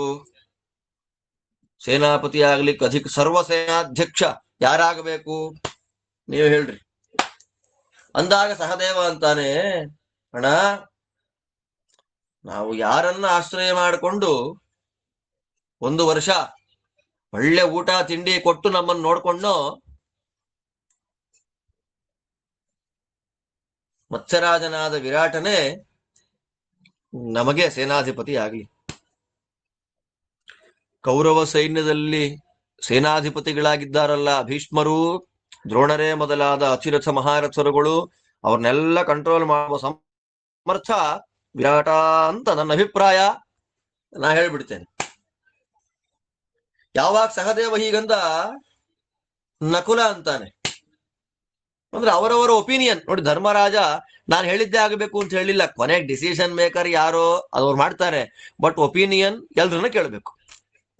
ನಕುಲ ಅಂತಾನೆ, ವಯಸಾ ಶಾಸ್ತ್ರತೋ ಧೈರ್ಯಾತ್ ಕುಲೇನಾಭಿಜನೇನ ಚ ಶ್ರೀಮಾನ್ ಬಲಾನ್ವಿತ ಶ್ರೀಮಾನ್ ಸರ್ವಶಸ್ತ್ರಭೃತಾಂಬರಃ ವೇದಚಾಸ್ತ್ರಂ ಭರದ್ವಾಜ ದುರ್ಧರ್ಷ ಸತ್ಯಸಂಗರಃ ಯೋ ನಿತ್ಯಂ ಸ್ಪರ್ಧತೆ ದ್ರೋಣಂ ಭೀಷ್ಮಂಚೈವ ಮಹಾಬಲಃ ಶ್ಲಾಘ್ಯಃ ಪಾರ್ಥಿವ ಸಂಘಸ್ಯ ಪ್ರಮುಖೇ ವಾಹಿನೀಪತಿ ಪುತ್ರಪೌತ್ರೈಃ ಪರಿವೃತಃ ಶತಶಾಖೈವ ದ್ರುಮಃ ಯಸ್ತತಾ ಪತಪೋ ಘೋರಂ ಸದಾರಃ ಪೃಥಿವೀಪತಿಃ ರೋಷಾದ್ರೋಣ ವಿನಾಶಾಯ ವೀರಃ ಸಮಿತಿ ಶೋಭನಃ ಪಿತೇವಾಸ್ಮಾನ್ ಸಮಾಧತ್ತ ಯಃ ಸದಾ ಪಾರ್ಥಿವರ್ಷಭಃ ಶ್ವಶುರೋ ದೃಪದೋಸ್ಮಾಕಂ ಸೇನಾಮಗ್ರೆ ಪ್ರಕರ್ಷತು ಸದ್ರೋಣ ಭೀಷ್ಮೌ ಆಯಾತೋ ಸಹೇದಿತಿ ಮತಿರ್ಮಮ ಸಹಿ ದಿವ್ಯಾಸ್ತ್ರ ವಿದ್ರಾಜ ಸಖಾ ಚಾಂಗಿರಸೋ ನೃಪ ಮಾದ್ರೀಸುತಾಭ್ಯಾಮುಕ್ತೆ ತು ಸ್ವಮತೆ ಕುರುನಂದನಃ ವಾಸವಿರ್ವಾಸಮನಸಃ ಸವ್ಯಸಾಚ್ಯ ಬ್ರವೀದಿದಂ. ಆದ್ಮೇಲೆ ನಕುಲ ಅಂತಾನೆ, ವಯಸ್ಸಿನಿಂದ, ಅಧ್ಯಯನದಿಂದ, ಧೈರ್ಯದಿಂದ, ಒಳ್ಳೆ ವಂಶದಲ್ಲಿ ಹುಟ್ಟಿರುವುದರಿಂದ, ತಪ್ಪು ಮಾಡಲಿಕ್ಕೆ ನಾಚಿಕೆ ಇರೋದ್ರಿಂದ, ಬಲದಿಂದ, ಕಾಂತಿಯಿಂದ, ಅಸ್ತ್ರಶಸ್ತ್ರಗಳ ವೈಭವದಿಂದ, ಭರದ್ವಾಜರಲ್ಲಿ ಶಾಸ್ತ್ರಾಧ್ಯಯನವನ್ನ ಮಾಡಿರೋದ್ರಿಂದ, ನಿತ್ಯ ನಿರಂತರದಲ್ಲಿ ಭೀಷ್ಮರ ದ್ರೋಣರ ವಿರುದ್ಧ ಕಾಂಪಿಟೇಷನ್ ಮಾಡ್ತಾ ಇರೋದ್ರಿಂದ, ನೂರಾರು ರೆಂಬೆ ಕೊಂಬೆಗಳಿಂದ ಕೂಡಿದ ದೊಡ್ಡ ಮರದಂತೆ ಮಕ್ಕಳು ಮೊಮ್ಮಕ್ಕಳಿಂದ ಕೂಡಿದಂತಹ ದ್ರೋಣರ ನಾಶಕ್ಕಾಗೇ ಹೆಂಡತಿಯ ಜೊತೆಯಲ್ಲಿ ತಪಸ್ಸನ್ನು ಮಾಡಿದಂತಹ ಅಪ್ಪನನ್ನ ಕಳೆದುಕೊಂಡ ನಮಗೆ ಅಪ್ಪನಂತೆ ನಿಂತಿರುವ ನಮ್ಮ ಮಾವ. ಎಂಥ ಮಾತು ನೋಡಿ. ದ್ರುಪದರಾಜರ ಪರಿಚಯ ಮಾಡಿಕೊಡುವಾಗ ಏನು ಗತ್ತು ಗಾಂಭೀರ್ಯ, ಒಬ್ಬೊಬ್ಬರ ಮಾತ್ ಸಾಮಾನ್ಯನ. ದ್ರುಪದ ಸೇನಾಪತಿ ಆಗ್ಲಿ, ಸರ್ವಸೇನಾಧ್ಯಕ್ಷ ದ್ರುಪದ ಆಗ್ಲಿ ಅಂತ ನನ್ನ ಅಭಿಪ್ರಾಯ. ಯಾಕೆ ಅಂತಂದ್ರೆ ಆಂಗಿರಸರಾದ ಕೃಪಾಚಾರ್ಯರಿಗೆ ಅತ್ಯಂತ ಕ್ಲೋಸ್ ಫ್ರೆಂಡ್ ಅವನು. ಅಸ್ತ್ರಶಸ್ತ್ರಗಳನ್ನ ಮತ್ತೆ ದೇವತೆಗಳ ಲೋಕಕ್ಕೆ ಸಂಬಂಧಪಟ್ಟ ದಿವ್ಯವಾದ ಅಸ್ತ್ರಗಳ ಬಗ್ಗೆ ಒಳ್ಳೆ ಜ್ಞಾನ, ದಿವ್ಯಾಸ್ತ್ರವಿತ್ತಂತ ಇವನು ನಕುಲ. ದ್ರೋಣ ಭೀಷ್ಮರನ್ನ ಕಂಟ್ರೋಲ್ ಮಾಡೋದ್ರಲ್ಲಿ, ಕಮಾಂಡ್ ಮಾಡೋದ್ರಲ್ಲಿ ಒಳ್ಳೆ ಕೆಪಾಸಿಟಿ ಇದೆ ಅವನಿಗೆ. ನನ್ನ ಅಭಿಪ್ರಾಯ ಏನು, ಯಾರಾಗಬೇಕು ಸೇನಾಧಿಪತಿ? ದ್ರುಪದ ಆಗಬೇಕು. ಅಂದ್ರೆ ನಕುಲ ಸಹದೇವರಿಬ್ಬರ ಅಭಿಪ್ರಾಯ, ಒಬ್ಬನದ್ದು ವಿರಾಟ, ಇನ್ನೊಬ್ಬ ದ್ರುಪದ. ಸರಿ, ಮಾದ್ರಿಯ ಮಕ್ಕಳಾದ ಇವರಿಬ್ರು ತಮ್ಮ ತಮ್ಮ ಒಪಿನಿಯನ್ ಹೇಳಿದ ಮೇಲೆ ಇಂದ್ರನ ಮಗನಾದ ವಾಸವ ಸಮಹ, ಪರಾಕ್ರಮದಲ್ಲಿ ಇಂದ್ರನಿಗೆ ಸಮನಾದ, ಇಂದ್ರನೇ ಆದ ಅಂತ ಅರ್ಥ, ಸವ್ಯಸಾಚಿಯಾದ ಅರ್ಜುನ ಹೇಳ್ತಾನೆ, ಯೋಯಂ ತಪಃ ಪ್ರಭಾವೇನ ಋಷಿ ಸಂತೋಷಣೇನ ಚ ದಿವ್ಯ ಪುರುಷ ಉತ್ಪನ್ನೋ ಜ್ವಾಲಾವರ್ಣೋ ಮಹಾಬಲಃ ಧನುಷ್ಮಾನ್ ಕವಚಿ ಖಡ್ಗಿ ರಥಮಾರುಹ್ಯ ದಂಸಿತಃ ದಿವ್ಯೈರ್ಹರವರೈರ್ಯುಕ್ತಂ ಅಗ್ನಿಕುಂಡಾತ್ ಸಮುತ್ಥಿತಃ ಗರ್ಜನ್ನಿವ ಮಹಾಮೇಘೋ ರಥಘೋಷೇಣ ವೀರ್ಯವಾನ್ ಸಿಂಹ ಸಂಹನನೋ ವೀರಃ ಸಿಂಹ ವಿಕ್ರಾಂತ ವಿಕ್ರಮಃ ಸಿಂಹೋ ರಸ್ಕೋ ಮಹಾಬಾಹುಃ ಸಿಂಹವಕ್ಷಾ ಮಹಾಬಲಃ ಸಿಂಹವದ್ಗರ್ಜಿತೋ ವೀರಃ ಸಿಂಹಸ್ಕಂಧೋ ಮಹಾದ್ಯುತಿಃ ಸುಭ್ರೂಃ ಸುದಂಷ್ಟ್ರಃ ಸುತನುಃ ಸುನಸಃ ಸುಮುಖಃ ಅಕೃಶಃ ಸುಜತ್ರುಃ ಸುವಿಶಾಲಾಕ್ಷಃ ಸುಪಾದಃ ಸುಪ್ರತಿಷ್ಠಿತಃ ಅಭೇದ್ಯಃ ಸರ್ವಶಸ್ತ್ರಾಣಾಂ ಪ್ರಭಿನ್ನ ಇವ ವಾರಣಃ ಜಜ್ಞೇ ದ್ರೋಣ ವಿನಾಶಾಯ ಸತ್ಯವಾದಿ ಜಿತೇಂದ್ರಿಯಃ ಧೃಷ್ಟದ್ಯುಮ್ನಮಹಂ ಮನ್ಯೇ ಸಹೇದ್ ಭೀಷ್ಮಸ್ಯ ಸಾಯಕಾನ್ ವಜ್ರಾಶನಿ ಸಮಸ್ಪರ್ಶಾನ್ ದೀಪ್ತಾಸ್ಯಾನುರಗಾನಿವ ಯಮದೂತ ಸಮಾನ್ ವೇಗೇ ನಿಪಾತೆ ಪಾವಕೋಪಮೇ ರಾಮೇಣಾಜೌ ವಿಷಹಿತಾನ್ ವಜ್ರ ನಿಷ್ಪೇಷಣಾರುಣಾನ್ ಪುರುಷಂ ತನ್ನ ಪಶ್ಯಾಮಿ ಯಸ್ಸಹೇತ ಮಹಾವ್ರತಂ ದೃಷ್ಟದ್ಯುಮ್ನ ಮೃತೆ ರಾಜನ್ ಇತಿ ಮೇ ಧೀಯತೆ ಮತಿಃ ಕ್ಷಿಪ್ರಹಸ್ತಃ ಕ್ಷಿಪ್ರಯೋಧಿ ಮತಃ ಸೇನಾಪತಿರ್ಮಮ ಅಭೇದ್ಯ ಕವಚ ಶ್ರೀಮಾನ್ ಮಾತಂಗ ಇವ ಯೂಥಪಃ. ಈ ವಾಕ್ಯಗಳನ್ನು ನೋಡ್ತಾ ಇದ್ರೆ ನಮಗೆ ಹುಮ್ಮಸ್ ಬರುತ್ತೆ. ಅರ್ಜುನೇನೈವ ಮುಕ್ತೇತು ಭೀಮೋ ವಾಕ್ಯಂ ಸಮಾದದೆ. ಒಬ್ಬೊಬ್ಬರು ಅಂದ್ರೆ ಅವರವರ ಒಪಿನಿಯನ್ಗಳಲ್ಲಿ ಅವರವರು ಯಾರನ್ನ ಕನ್ಸಿಡರ್ ಮಾಡಿದ್ದಾರೋ ಅವರವರ ವೈಭವ ಗೊತ್ತಾಗ್ತಾ ಇದೆ ನೋಡಿ. ಅರ್ಜುನ ಅಂತಾನೆ, ದೃಪದನ ತಪಸ್ಸಿನ ಪ್ರಭಾವ, ಮಹಾನುಭಾವರಾದ ಋಷಿಗಳ ಅನುಗ್ರಹ, ಯಾಜೋಪಯಾಜರ ಅನುಗ್ರಹ, ಅಗ್ನಿ ಧಗ ಧಗ ಧಗ ಅಂತ ಉರಿಯುವಾಗ ಯಾವ ಬಣ್ಣದಲ್ಲಿರುತ್ತೆ, ಕೆಂಪು ಬಣ್ಣ, ಆ ಬಣ್ಣದಲ್ಲಿದ್ದಾನೆ. ಬರ್ತಾಲೆ ಬಿಲ್ಲು, ಕವಚ, ಖಡ್ಗ ಇದನ್ನೆಲ್ಲ ತಗೊಂಡು ದೇವಲೋಕದ ಕುದುರೆಗಳನ್ನ ಕಟ್ಟಿದ ರಥದಲ್ಲಿ ಕೂತುಕೊಂಡೇ ಅಗ್ನಿಕುಂಡದಿಂದ ಮೇಲೆಂದು ಬಂದ ಅಗ್ನಿ, ಧಗ ಧಗ ಧಗ ಧಗ ಅಂತ ಉರಿಯುವ ಅಗ್ನಿ ಮೇಲೆದ್ದು ಬಂದಿದ್ದಾನೆ. ಅಗ್ನಿಕುಂಡ ಸಮುದ್ಭೂತ ಸಾಕ್ಷಾತ್ ಅಗ್ನಿ. ಏನು ನೀರು ತುಂಬಿದ ದೊಡ್ಡ ಮೇಘ ಗುಡುಗುವಂತೆ ಅವನ ಗರ್ಜನೆ, ಅವನ ದೇಹ ನೋಡಿ ಹೇಗಿದೆ, ಸಿಂಹದಂತ ಶರೀರ, ಮಹಾವೀರ, ಸಿಂಹದ ಪರಾಕ್ರಮ, ಸಿಂಹದಂತ, ಇಲ್ಲಿ ಸಿಂಹದಂತ ಎದೆ ಅಂತಂದ್ರೆ ಅಷ್ಟು ಪರಾಕ್ರಮದಿಂದ ಕೂಡಿದ ದೇಹ ಅಂತ ಅರ್ಥ. ಸಿಂಹನೇ, ಮತ್ತೆ ಸಿಂಹದಂತ ಎದೆ, ಸಿಂಹದಂತ ತಲೆ, ಸಿಂಹದಂತ ಕೂದಲು, ಸಿಂಹನೇ ಯಾಕಾಗಬೇಕು, ಮನುಷ್ಯ ಯಾಕಾಗಬೇಕು ಅಂದ್ರೆ ಅದು ಪರಾಕ್ರಮಕ್ಕೆ ಹೇಳಿದ ಒಂದು ಪ್ರಾಣಿ. ಆದ್ದರಿಂದ ಸಿಂಹಕ್ಕೆ ಉದಾಹರಣೆಯನ್ನ ಕೊಡ್ತಾರೆ ಅಷ್ಟೇ. ಸಿಂಹದಂತ ಎದೆ, ಸಿಂಹದಂತ ಗರ್ಜನೆ, ಸಿಂಹದಂತ ಭುಜ, ಅದ್ಭುತವಾದ ನೀಲ್ತೋಳುಗಳು, ಅದ್ಭುತವಾದ ಕಾಂತಿ, ಮಹಾವೀರ್ಯ, ಒಳ್ಳೆಯ ಐಬ್ರೋಸ್, ಹುಬ್ಬು, ಒಳ್ಳೆಯ ಹಲ್ಲುಗಳು, ಒಳ್ಳೆಯ ಶರೀರ, ಅದ್ಭುತವಾದ ಮೂಗು, ಮುಖ, ತುಂಬಾ ದಪ್ಪವೂ ಇಲ್ಲ, ತುಂಬಾ ಸಣ್ಣವೂ ಇಲ್ಲದಂತ ಅದ್ಭುತವಾದ ಶರೀರ. ಅವನ ಆ ಕಡೆ ಈ ಕಡೆಯ ಪಕ್ಕೆಲುಬುಗಳು ಸುಂದರವಾಗಿದೆ, ಕಣ್ಣುಗಳು ಅಗಲವಾಗಿದೆ, ಒಳ್ಳೆಯ ಕೈಕಾಲುಗಳಿದೆ. ಮದಭರಿತವಾದ ಆನೆ ಹೇಗೆ ಗಂಭೀರವಾಗಿ ಹೋಗ್ತೋ ಹಾಗೆ ಇವನ ನಡೆ. ಯಾವ ಅಸ್ತ್ರಶಸ್ತ್ರಗಳು ಇವನನ್ನ ಭೇದಿಸಲಿಕ್ಕಾಗೋದಿಲ್ಲ. ದ್ರೋಣಾಚಾರ್ಯರ ಮರಣಕ್ಕೇ ಯಾರು ಹುಟ್ಟಿದ್ದಾನೋ ಅಂಥ ಜಿತೇಂದ್ರಿಯ ಸತ್ಯಸಂಧ ಅವನೇ ಭೀಷ್ಮಾಚಾರ್ಯರ ಬಾಣಗಳನ್ನ ಸಹಿಸುವ ದೃಷ್ಟದ್ಯುಮ್ನ. ಭಾವಮೈದುನ ದೃಷ್ಟದ್ಯುಮ್ನ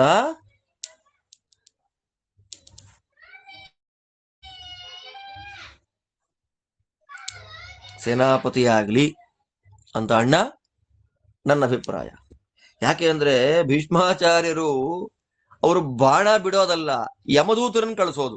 ಎಂತ ಹೇಳ್ತಾನೆ ನೋಡ್ರಿ, ಯಮದೂತ ಸಮಾನ್. ಭೀಷ್ಮಾಚಾರ್ಯರು ಬಾಣ ಅಲ್ಲ ಬಿಡೋದು, ಯಮದೂತರನ್ನ ಕಳಿಸ್ತಾರೆ, ಇಂದ್ರನ ವಜ್ರಾಯುಧವನ್ನ ಕಳಿಸ್ತಾರೆ, ಸಿಡಿಲನ್ನ ಕಳಿಸ್ತಾರೆ, ಬೆಂಕಿಯನ್ನ ಉಗುಳ್ತಾ ಇರುವ ಸರ್ಪಗಳದೆಲ್ಲ ಕಚ್ಚಲಿಕ್ಕೆ ಬರುವಂತದ್ದು. ಪರಶುರಾಮ ದೇವರನ್ನೇ ಯುದ್ಧದಲ್ಲಿ ಎದುರಿಸಿದ ಭೀಷ್ಮರ ಬಾಣಗಳನ್ನ ತಡೆಯುವ ಸಮರ್ಥ ದೃಷ್ಟದ್ಯುಮ್ನೇ ಬಿಟ್ರೆ ಇನ್ಯಾರೂ ಇಲ್ಲ ಅಂತ ನನ್ನ ಸ್ಪಷ್ಟವಾದ ಒಪಿನಿಯನ್. ಯಾಕೆ ಅಂತಂದ್ರೆ ಎದುರಿಗೆ ನಿಂತವರು ಭೀಷ್ಮರು ತಾನಾಗಿ ತಾನು ಸಾಯಬೇಕು ಅಂತ ಅಂದುಕೊಂಡ್ರೆ ಮಾತ್ರ ಸಾಯುವಂತವ್ರು, ಬಾಯಿ ಬಡ್ಕೊಂಡ್ರು ಸಾಯಿಸಕ್ಕಾಗಲ್ಲ. ಹೆಂಗಿದೆ ನೋಡಿ, ರೋಮಾಂಚನಗಳಾಗತ್ತೆ ವಾಕ್ಯಗಳನ್ನೆಲ್ಲ ನೋಡುವಾಗ. ತಾನಾಗಿ ತಾನೇ ಸಾಕು ನನಗೆ ಜೀವನ ಅಂದುಕೊಂಡ್ರೆ ಮಾತ್ರ ಸಾಯುವ ಇಚ್ಛಾಮರಣಿಗಳು. ಅವರು ಬಾಣ ಬಿಟ್ಟ ಮೇಲೆ ಆ ಬಾಣ ಬಿಡುವ ವೇಗಕ್ಕೆ ಹೆದರಿಕೊಂಡು ಓಡ್ ಹೋಗ್ಬಿಟ್ರೆ ಸೇನಾಪತಿ, ಅವರ ವೇಗಕ್ಕೆ ಸಮನಾದ ವೇಗ ಇಲ್ಲ ಅಂದ್ರೆ, ಬಾಣ ಬಿಟ್ಟರು ಕವಚವೇ ಕಿತ್ತೋದ್ರೆ, ಕೈಗಳು ವೇಗವಾಗಿ ಕೆಲಸ ಮಾಡಬೇಕು, ಬೇಗ ಯುದ್ಧ ಮಾಡಬೇಕು, ಕವಚ ಸೀಳಿ ಹೋಗಬಾರದು. ತನ್ನನ್ನ ಫಾಲೋ ಮಾಡಿಕೊಂಡು ಬಂದ ಎಲ್ಲ ಆನೆಗಳ ಮುಂದೆ ನಿಂತ ಗಂಡಾನೆ ಹೇಗೆ ನಿಂತಿರುತ್ತೆ ಯೂಥಪ, ಅದರಂತೆ ಅಲುಗಾಡದೆ ನಿಂತು ಸೈನ್ಯವನ್ನ ಹುರಿದುಂಬಿಸುವ ನಾಯಕ ದೃಷ್ಟದ್ಯುಮ್ನ, ಅವನು ಸೇನಾಪತಿಯಾಗಲಿ. ನನ್ನ ಒಪಿನಿಯನ್.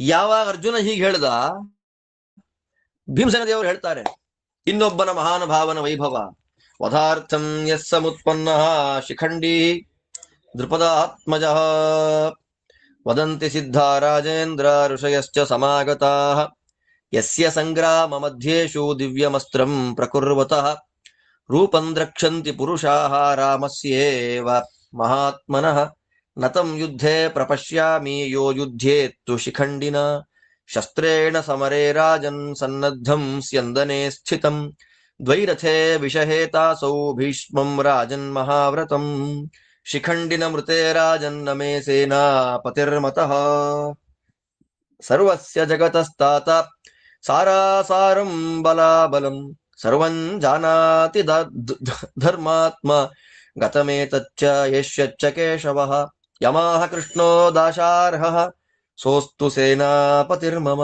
ಕೃತಾಸ್ತ್ರೋ ವಾ ವೃದ್ಧೋ ವಾ ಯದಿ ವಾ ಯುವ ಯೇಷವೇ ವಿಜಯೇ ಮೂಲಂ ಯೇಷತಾತ ವಿಪರ್ಯಯೇ ಅತ್ರ ಪ್ರಾಣಾಶ್ಚ ರಾಜ್ಯಂಚ ಲಾಭಾಲಾಭೌ ಸುಖಾಸುಖೆ ಯೇಷ ಧಾತಾ ವಿಧಾತಾ ಚ ಸಿದ್ಧಿರತ್ರ ಪ್ರತಿಷ್ಠಿತಾ ಯಮಃ ಕೃಷ್ಣೋ ದಾಶಾರ್ಹಃ ಸನಃ ಸೇನಾಪತಿಃ ಕ್ಷಮಃ ಬ್ರವೀತು ವದತಾಂ ಶ್ರೇಷ್ಠೋ ನಿಶಾ ಸಂ ಅಭಿವರ್ತತೆ ತತಃ ಸೇನಾಪತಿಂ ಕೃತ್ವಾ ಕೃಷ್ಣಸ್ಯ ವಶವರ್ತಿನಃ ರಾತ್ರಿಶೇಷೇ ವ್ಯತಿಕ್ರಾಂತೆ ಪ್ರಯಾಸ್ಯಾಮೋ ರಣಾಜಿರಂ ಅಧಿವಾಸಿತ ಶಸ್ತ್ರಾಶ್ಚ ಕೃತಕೌತುಕ ಮಂಗಲಾಃ.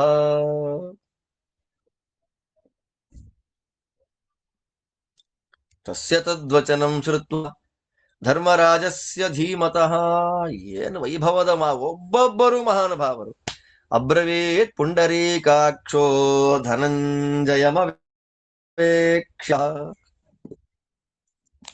ಯಾವಾಗ ಅರ್ಜುನ ನನಗೆ ದೃಷ್ಟದ್ಯುಮ್ನ ಸೇನಾಪತಿ ಆಗಬೇಕು ಅಂತ ಇದೆ ಅಂದನೋ, ಆಗ ಭೀಮಸೇನ ದೇವರಂತಾರೆ, ನೀವೆಲ್ಲ ನಿಮ್ಮ ಒಪಿನಿಯನ್ ಏನ್ ಗೊತ್ತಾ, ಭೀಷ್ಮರನ್ನ ತಡೆಯೋರ್ಯಾರು, ಭೀಷ್ಮರನ್ನ ತಡೆಯೋರ್ಯಾರು, ಅಂಥವ್ರನ್ನ ಸೇನಾಪತ್ಯಕ್ಕಿಡೋಣ ಅಂತಿದ್ದೀರಿ. ನಾನು ಹೇಳ್ತೀನಿ, ಯಾರು ಭೀಷ್ಮರ ವಧೆಗೆ ಹುಟ್ಟು ಬಂದಿದ್ದಾನೋ, ಯಾರ ಜನ್ಮವೇ ಭೀಷ್ಮರ ನಾಶಕ್ಕೋ ಅಂಥವ್ ಸೇನಾಪತಿ ಆಗ್ಲಿ ಅಂತ ನಾನಂತೀನಿ. ಶಿಖಂಡಿಗಿಂತ ಬಿಟ್ಟಿನ್ಯಾರಿದ್ದಾರೆ? ದೃಪದನ ಮಗ, ಅವಳೆ ಅಂಬೆ. ಅಂಬೋಪಾಖ್ಯಾನದಲ್ಲಿ ಸ್ಥೂಣಾಕರ್ಣನ ಅದ್ಭುತವಾದ ವಿಷಯಗಳು, ಸಿದ್ಧಾಂತಗಳು, ತತ್ವಗಳು, ಪ್ರಮೇಯ ರಾಶಿ, ನಿರ್ಣಯ ಎಲ್ಲ ಅಲ್ಲಿ ಬರುತ್ತೆ, ನಾವು ನೋಡ್ತೀವಲ್ಲಿ. ಆದ್ದರಿಂದ ಶಿಖಂಡಿಯೇ ಅತ್ಯಂತ ಪ್ರಧಾನನಾದ ವ್ಯಕ್ತಿ. ಶಿಖಂಡಿ ಅಂತಂದ್ರೆ ಇವತ್ತು ನಪುಂಸಕ ಅಂತ ಜನ ಅರ್ಥ ಮಾಡಿ ವ್ಯಂಗ್ಯ ಮಾಡಿ ಆಡ್ಕೊಳ್ತಾರೆ. ಶಿಖಂಡಿಯ ಬಲ ಭೀಮಸೇನ ದೇವರು ಹೇಳ್ತಾರೆ, ಋಷಿ ಮುನಿಗಳ ಮಾತು, ಭೀಷ್ಮರ ವಧೆಗಾಗಿ ಶಿಖಂಡಿಯ ಜನ್ಮ. ಶಿಖಂಡಿ ಒಂದು ಸಲ ಅಸ್ತ್ರಗಳನ್ನ ಬಿಟ್ಟ, ಪ್ರಯೋಗ ಮಾಡದ ಅಂದ್ರೆ ಜನ ಏನನ್ಕೊಂತಾರಂತೆ ಗೊತ್ತಾ, ಪರಶುರಾಮ ದೇವರ ಅಸ್ತ್ರದಂತೆ ಇದೆ ಅಂತ. ಶಿಖಂಡಿ ಜೊತೆ ಯುದ್ಧ ಮಾಡ್ಲಿಕ್ಕೆ ಚಾನ್ಸೇ ಇಲ್ಲ ಬೇರೆ ಯಾರಿಗೂ. ಅಂತಹವನು ನಮಗೆ ಸೇನಾಪತಿ ಆಗಲಿ.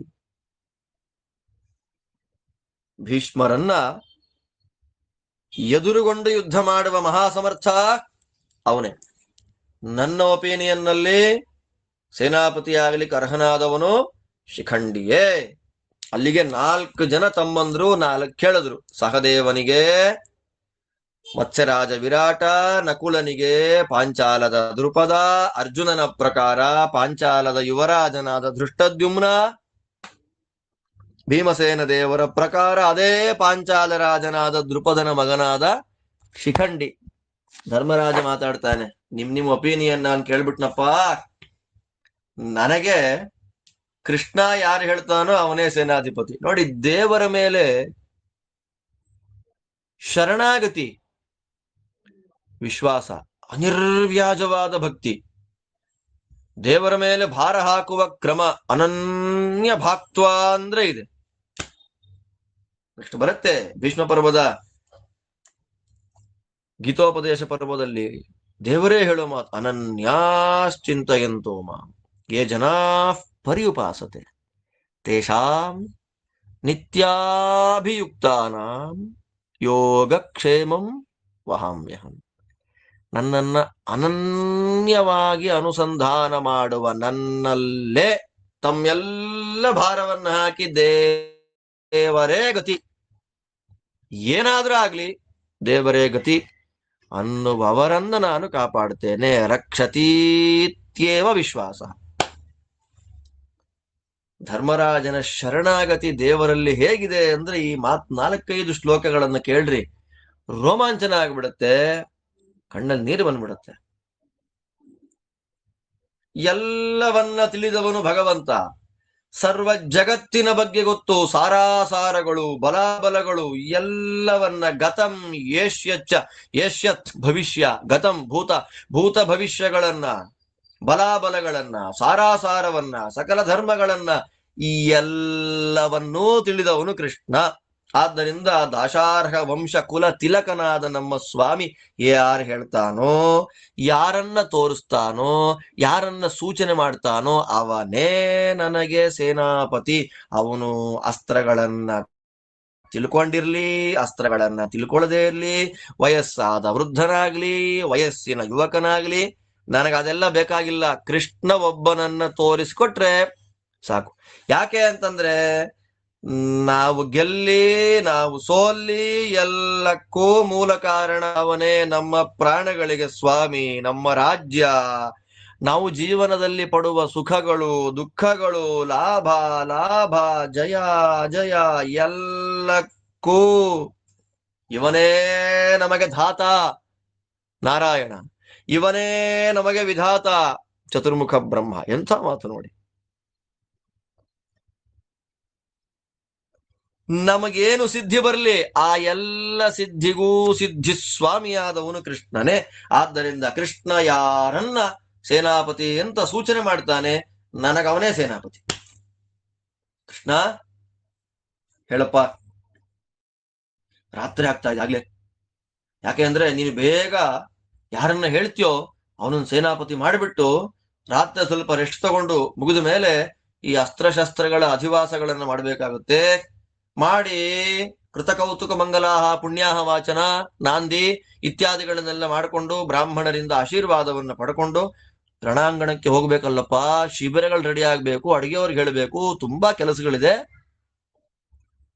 ಬಾವಿಗಳು ತೋಡಿಸ್ಬೇಕು, ಬೇಕಾದಷ್ಟು ಕೆಲಸಗಳಿದೆ, ಹೇಳಪ್ಪ ಅಂದಾಗ ಕೃಷ್ಣ ಕಣ್ಣಗಲ ಮಾಡ್ಕೊಂಡು ಅರ್ಜುನನನ್ನೇ ನೋಡ್ತಾ ಮಾತಾಡ್ತಾನೆ.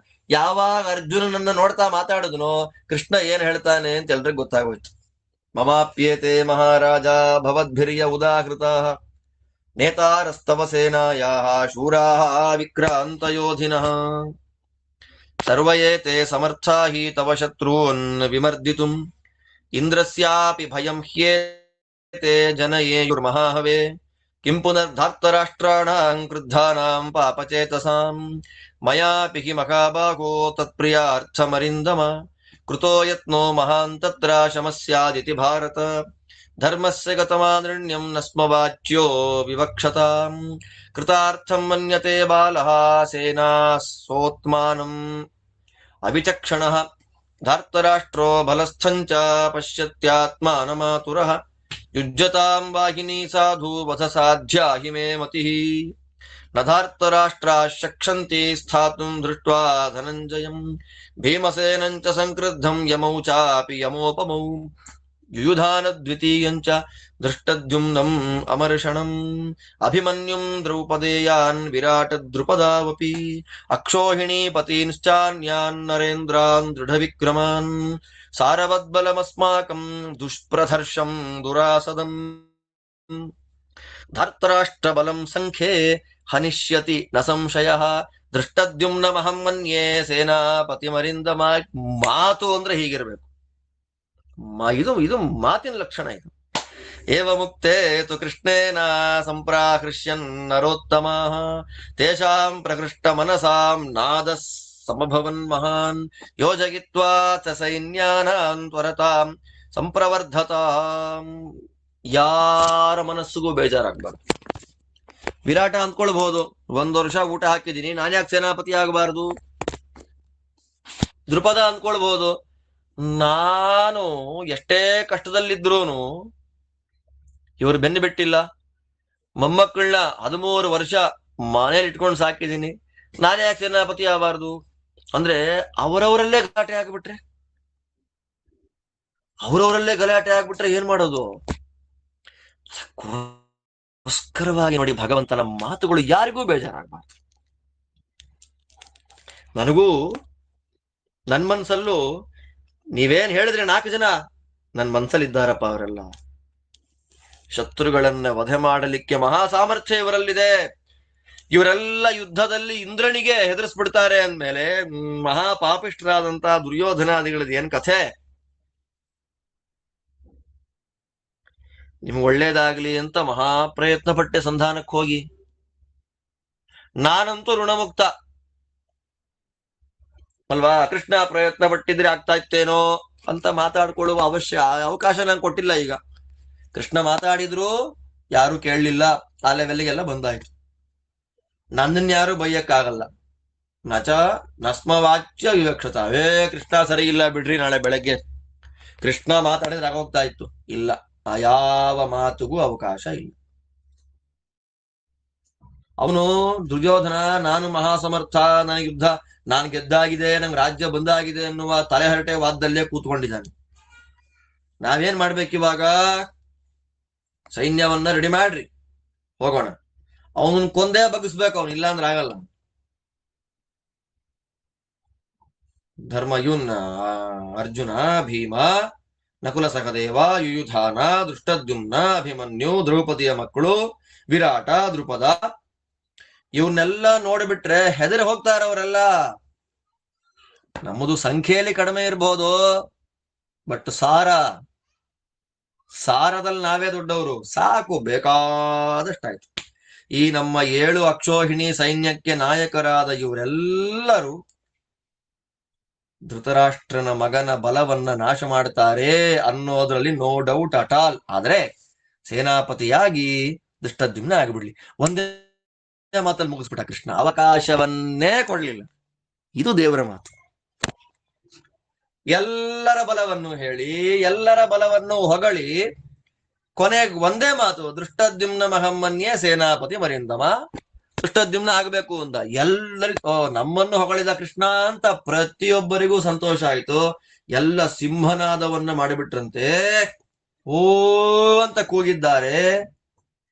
ಸೈನ್ಯವನ್ನ ರೆಡಿ ಮಾಡ್ತಾರೆ. ಅಲ್ಲಿ ಇಲ್ಲಿ ರಾತ್ರೆ ಬೇಗ ಓಡಾಡ್ತಾ ಇದ್ದಾರೆ. ಕುದುರೆಗಳ ಹಯವಾರಣ ಶಬ್ದಾಶ್ಚ ನೇಮಿ ಘೋಷಾಶ್ಚ ಸರ್ವಶಃ ಶಂಖ ದುಂದುಭಿಘೋಷಾಶ್ಚ ತುಮುಲಾಹ ಸರ್ವತೋಭವನ್ ಪ್ರಯಾಸ್ಯತಾಂ ಪಾಂಡವಾನಾಂ ಸಸೈನ್ಯಾನಾಂ ಸಮಂತತಃ ಗಂಗೇವ ಪೂರ್ಣಾ ಧುರ್ಧರ್ಷಾ ಸಮದೃಶ್ಯತ ವಾಹಿನಿ ಅಗ್ರಾನೀಕೆ ಭೀಮಸೇನೋ ಮಾದ್ರಿ ಪುತ್ರೌ ಚ ದಂಸಿತೌ ಸೌಭದ್ರೋ ದ್ರೌಪದೇಯಾಶ್ಚ ಧೃಷ್ಟದ್ಯುಮ್ನಶ್ಚ ಪಾರ್ಷತಃ ಪ್ರಭದ್ರಕಾಶ್ಚ ಪಾಂಚಾಲಾ ಭೀಮಸೇನ ಮುಖಾಯಯುಃ ತತಃಶಬ್ದಃ ಸಮಭವತ್ ಸಮುದ್ರಸ್ಯೈವ ಪರ್ವಣಿ ಹೃಷ್ಟಾನಾಂ ಸಂಪ್ರಯಾತಾನಾಂ ಘೋಷೋ ದಿವಮಿವ ಸ್ಪೃಶಂತೆ ಪ್ರಕೃಷ್ಟಾ ದಂಸಿತಾ ಯೋಧಾಃ ಪರಾನೀಕ ವಿದಾರಣಾಃ ತೇಷಾಂ ಮಧ್ಯೆ ವೈಭವ ತೇಷಾಂ ಮಧ್ಯೆ ಯಯೌ ರಾಜಾ ಕುಂತಿ ಪುತ್ರೋ ಯುಧಿಷ್ಠಿರಃ ಶಕಟಾಪಣವೇಶಾ ಚ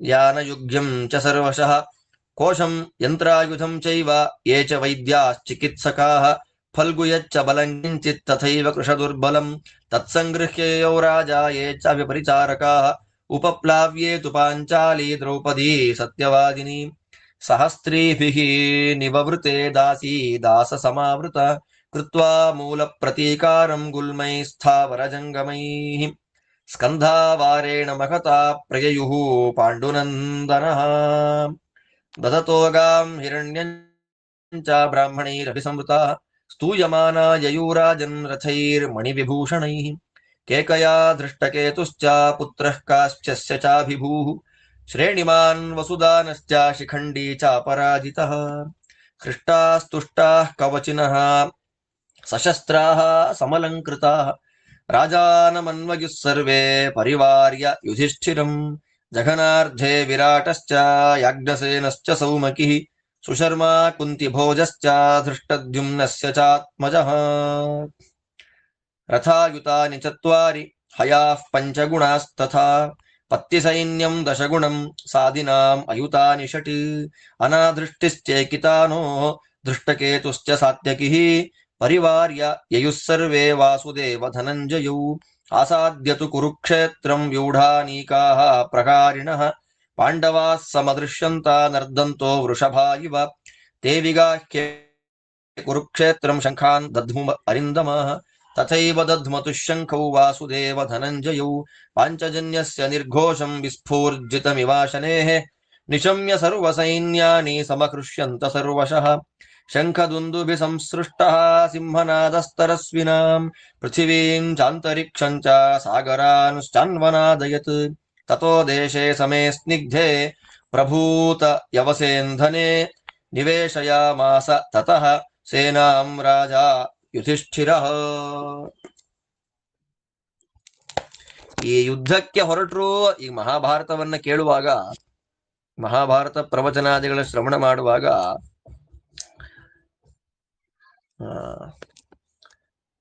ಯುದ್ಧಕ್ಕೆ ಹೊರಟರು ಅಂತನ್ನುವಾಗ ಮಹಾಭಾರತ ಮುಗೀತು ಅಂತ ಅರ್ಥ ಅನ್ಕೊಂಡ್ಬಿಡ್ತಾರೆ. ಬಟ್ ಇಲ್ಲಿಂದ ಮಹಾಭಾರತ ಆರಂಭ. ನಾವಿನ್ನು ಎಷ್ಟು ಎಲ್ಲಿಗಿದ್ದೇವೆ? ನಾವಿನ್ನು ಉದ್ಯೋಗ ಪರ್ವದಲ್ಲಿದ್ದೇವಷ್ಟೇ. ಆದಿಪರ್ವ ಆಯಿತು, ಸಭಾಪರ್ವ ಆಯಿತು, ವನಪರ್ವ ಆಯಿತು, ವಿರಾಟ ಆಯಿತು, ಉದ್ಯೋಗ ಅಷ್ಟೇ. ಇನ್ನೂ 13 ಪರ್ವಗಳು ಮುಗಿಸ್ಬೇಕು. ಕಾಲ್ಭಾಗನೂ ಆಗಿಲ್ಲ. ಆಗಲೇ ನೋಡಿ ಒಂದು ಜೋಶ್ ಬಂತು ನಮಗೆ. ಯುದ್ಧಕ್ಕೆ ಹೊರಟ್ರು ಅಂತ. ಏನರ್ಥ ಆಗುತ್ತೋ ಯುದ್ಧದ ಕಥೆ ಗೊತ್ತಿಲ್ಲ. ಒಟ್ನಲ್ಲಿ ಯುದ್ಧಕ್ಕೆ ಹೊರಟ್ರು. ಯಾವಾಗ ಕೃಷ್ಣ ರೆಡಿಯಾಗ್ರಿ, ನನ್ನ ಪ್ರಕಾರ ಸೇನಾಪತಿ ಆಗ್ಲಿಕ್ಕೆ ಅರ್ಹನಾದವನು ದೃಷ್ಟದ್ಯುಮ್ನ ಅಂತ ಹೇಳಿಬಿಟ್ನೋ, ಎಲ್ಲ ಶಬ್ದಗಳನ್ನ ಮಾಡ್ತಾ ಕುದುರೆಗಳು ಆನೆಗಳು ರೆಡಿ ಮಾಡ್ಕೊಂಡು, ಆನೆಗಳು ಕೂಗ್ತಾ ಇದೆ, ಕುದುರೆಗಳು ಕೂಗ್ತಾ ಇದೆ, ರಥಗಳ ಶಬ್ದ, ಶಂಖ ಶಬ್ದ, ದುಂದುಬಿ ಶಬ್ದ, ಹೊರಟೇ ಬಿಟ್ರಿ. ಅಲ್ಲ, ಗಂಗಾ ಪ್ರವಾಹದಂತಿತ್ತಂತೆ ಪಾಂಡವರ ಸೈನ್ಯ. ಅಗ್ರಭಾಗದಲ್ಲಿ ಸೇನೆಯ ಫೋರ್ಫ್ರಂಟ್ ನಲ್ಲಿ ಭೀಮ, ಕವಚಗಳನ್ನ ಹಾಕೊಂಡ ನಕುಲ ಸಹದೇವರು, ಅಭಿಮನ್ಯು, ದ್ರೌಪದಿಯ ಮಕ್ಕಳು, ದೃಷ್ಟದ್ಯುಮ್ನ, ಪಾಂಚಾಲ ದೇಶದ ಪ್ರಭದ್ರಕರೇ ಮೊದಲಾದವರೆಲ್ಲ ಭೀಮಸೇನನನ್ನ ಫಾಲೋ ಮಾಡ್ಕೊಂಡು ಹೋಗ್ತಾರೆ. ಏನು ಶಬ್ದ! ಆನಂದದಿಂದ ಹುಣ್ಣಿಮೆಯ ಪರ್ವಕಾಲದಲ್ಲಿ ಸಮುದ್ರ ಮಾಡುವ ಭೋರ್ಗರೆಯುವ ಶಬ್ದ ಹಾಗಿದೆ. ಆಕಾಶವನ್ನ ಮುಟ್ಟುವಂತಹ ಶಬ್ದಗಳಂತೆ. ಎಲ್ಲರ ಮನಸ್ಸಿಗೆ ಸಂತೋಷ. ಎಲ್ಲ ಕವಚ ಹಾಕೊಂಡಿದ್ದಾರೆ. ಶತ್ರುಗಳ ಕವಚವನ್ನ ಭೇದನೆ ಮಾಡುವ ಸಾಮರ್ಥ್ಯದಿಂದ ಕೂಡಿದ್ದಾರೆ. ಎಲ್ಲ ಸರ್ವ ಸೈನ್ಯದ ಮಧ್ಯದಲ್ಲಿ ಧರ್ಮರಾಜ ಯುಧಿಷ್ಠಿರ ನಡ್ಕೊಂಡು ಹೋಗ್ತಾನೆ.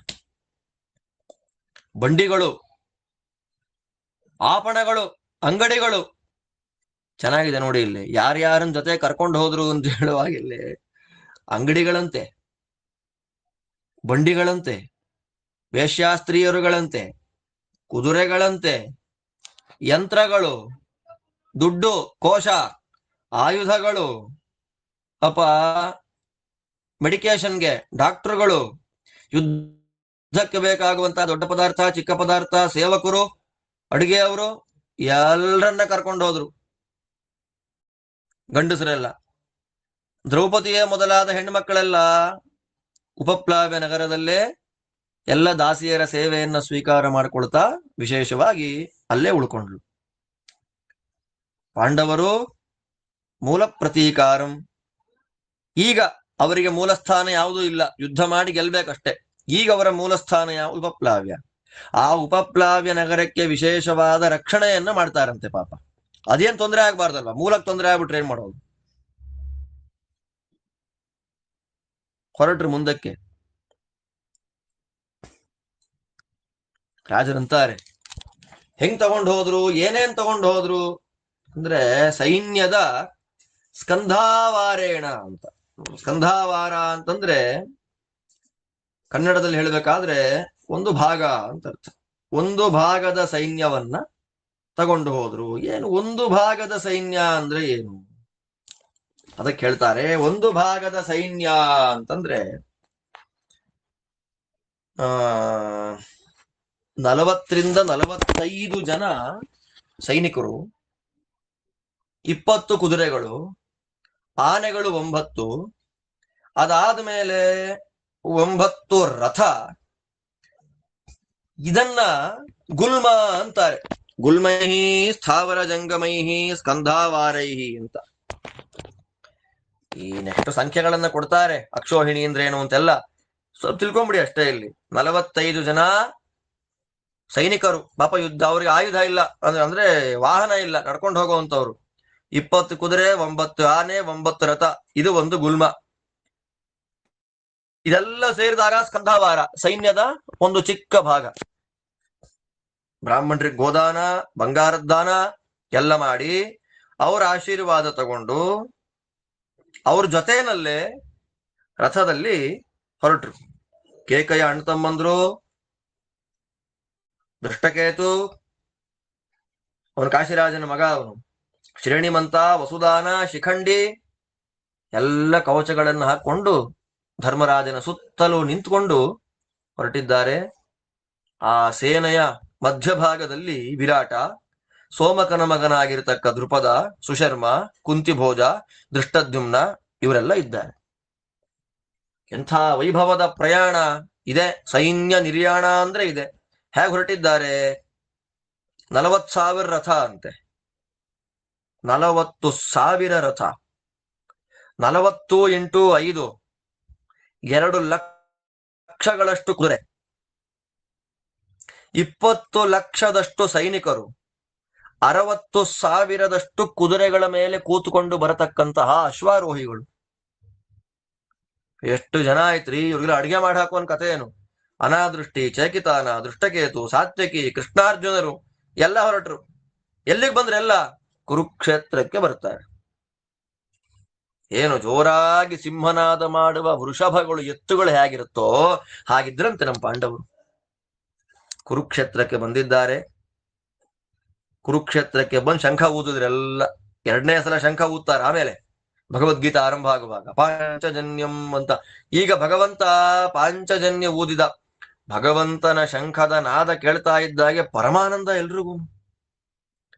ಬೇರೆ ಬೇರೆ ಬೇರೆ ಬೇರೆಯವರೆಲ್ಲ ಅವರ ಶಂಖ, ದುಂದುಭಿ ಎಲ್ಲ ವಾದ್ಯಗಳ ಘೋಷ ಆಗಿದೆ, ನಾದವಾಗಿದೆ. ಇಂಥ ಸಂದರ್ಭದಲ್ಲಿ ಒಳ್ಳೆ ನೀರು, ಕಟ್ಟಿಗೆಗಳು, ಹುಲ್ಲುಗಳು ಎಲ್ಲ ಇರುವ ಜಾಗದಲ್ಲಿ ತಗ್ಗೂ ಇಲ್ಲ, ಎತ್ತರವೂ ಇಲ್ಲ, ಕರೆಕ್ಟ್ ಆಗಿ ಸಮತಟ್ಟಾದ ಭೂಪ್ರದೇಶದಲ್ಲಿ ಧರ್ಮರಾಜ ತನ್ನ ಎಲ್ಲ ಸೈನ್ಯದ ಭಾಗವನ್ನ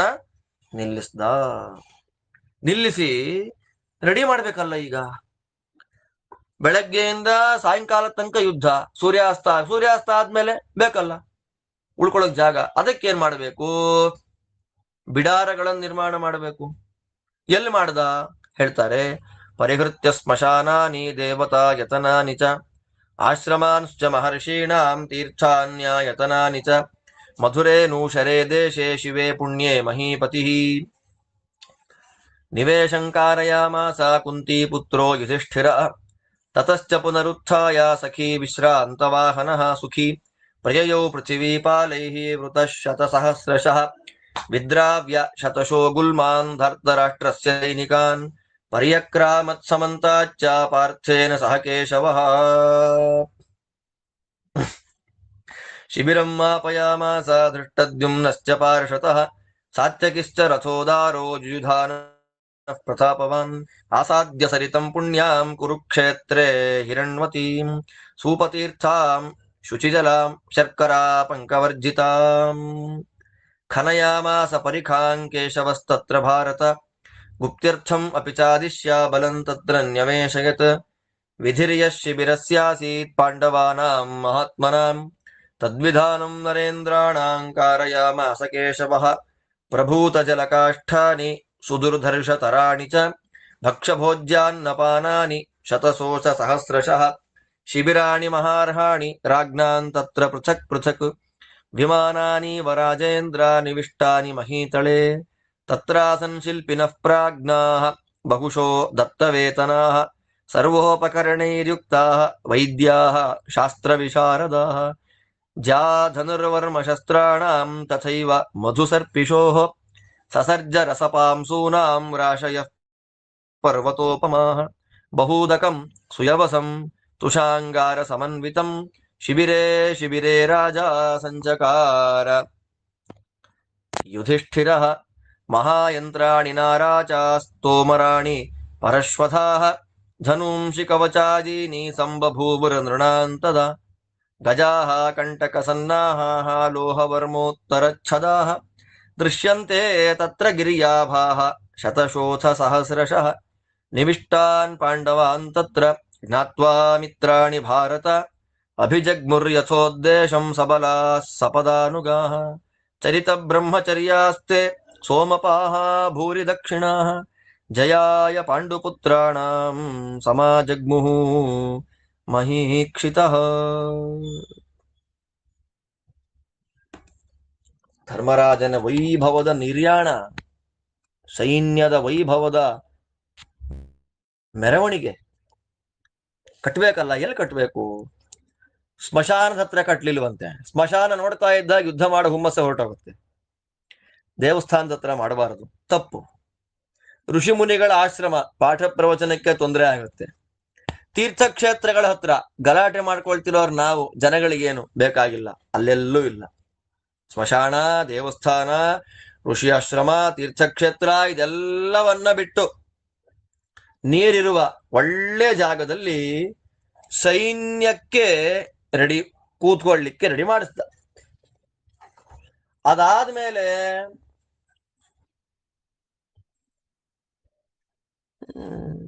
ಕುರುಕ್ಷೇತ್ರದ ಹತ್ರದಲ್ಲಿ ರೆಡಿ ಆಗಿದೆ.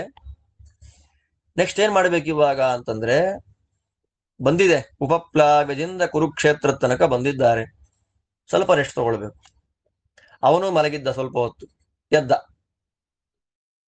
ಎಲ್ಲ ರಾಜರಿದ್ದಾರೆ, ಸಾವಿರಾರು ಜನ. ಬಂದ.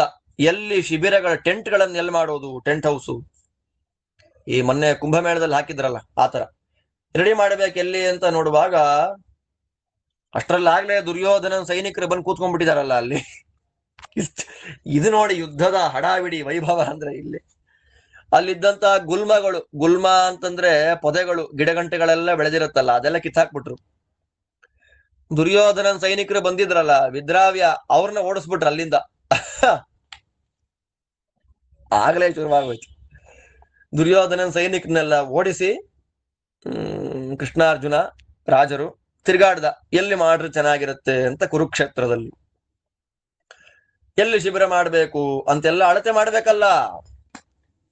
ದೃಷ್ಟದ್ಯುಮ್ನ, ಆಮೇಲೆ ಯುಧಾನ, ಇವರೆಲ್ಲ ಎಲ್ಲಿ ಬರಬೇಕು, ಆಯಗಳೇನು, ಅಳತೆಗಳೇನು ಎಲ್ಲ ರೆಡಿ ಮಾಡ್ಕೊಂಡ್ರು. ಅಲ್ಲಿ ಹತ್ತಿರದಲ್ಲೇ ಹಿರಣ್ವತಿ ಅಂತ ನದಿ ಇತ್ತು. ಆ ಹಿರಣ್ವತಿ ನದಿ ತೀರದಲ್ಲಿ ಕೃಷ್ಣ ಒಂದ್ ದೊಡ್ಡ ಹಳ್ಳ ತೋಡಿಸ್ತಾನೆ. ಇರ್ಲಿ, ಏನಕ್ಕಾದ್ರೂ ಇರ್ಲಿ, ಬೇಕಾಗತ್ತೆ ಅಂತ. ಕುರುಕ್ಷೇತ್ರ ಅಂದ್ರೆ ಇವತ್ತು ನೂರಾರು ತೀರ್ಥಗಳಿರುವ ಜಾಗ. ಅಲ್ಲಿ ಒಂದು ಭಾಗದಲ್ಲಿ ಯುದ್ಧ, ಹತ್ತತ್ರ 50 ಲಕ್ಷ ಜನ ನಿಂತಿದ್ದ ಯುದ್ಧದಲ್ಲಿ. ಅದ್ಭುತವಾದ ಕ್ಷೇತ್ರ ಹಿರಣ್ವತಿ ನದಿ. ಆ ನದಿ ಹತ್ತಿರ ಒಂದು ಗುಂಡಿ ತೋಡಿಸ್ದ. ಅದ್ ರಕ್ಷಣೆ ಮಾಡ್ಬೇಕಲ್ಲ, ಒಂದು ಸೈನ್ಯದ ಕೆಲವು ಸೈನಿಕರನ್ನ ಇಟ್ಟ ಕೃಷ್ಣ ಅಲ್ಲಿ. ಸರಿ, ಪಾಂಡವರಿಗೆ ಏನು ಶಿಬಿರ ನಿರ್ಮಾಣ ಮಾಡಕ್ಕೆ ಒಂದು ವ್ಯವಸ್ಥೆ ಆಗಬೇಕೋ, ಅದೇ ರೀತಿಯಲ್ಲೇ ನಮಗೆ ಸಹ ಸಪೋರ್ಟ್ ಮಾಡ್ಲಿಕ್ಕಾಗಿ ಬಂದ ರಾಜರಿಗೂ ಅದೇ ರೀತಿಯ ಶಿಬಿರ. ಎಲ್ಲ ಕೃಷ್ಣದೇವರ ನೇತೃತ್ವ ನೋಡಿ. ಇದಕ್ಕೆ ಭಗವಂತನದ್ದೇ. ದೇವರು ನಿಂತು ಮಾಡ್ತಾ ಇದ್ದಾನೆ ಅಂದ ಮೇಲೆ ಪಾಂಡವರಿಗೆ ಸೋಲಾಗುತ್ತಾ? ವೈಭವ ನೋಡಿ. ದೇವರು ಪಕ್ಷಪಾತಿ ಇಲ್ಲ, ನಮಗೆ ಹೇಗೋ ಅವ್ರಿಗೆ ಹಾಗೆ.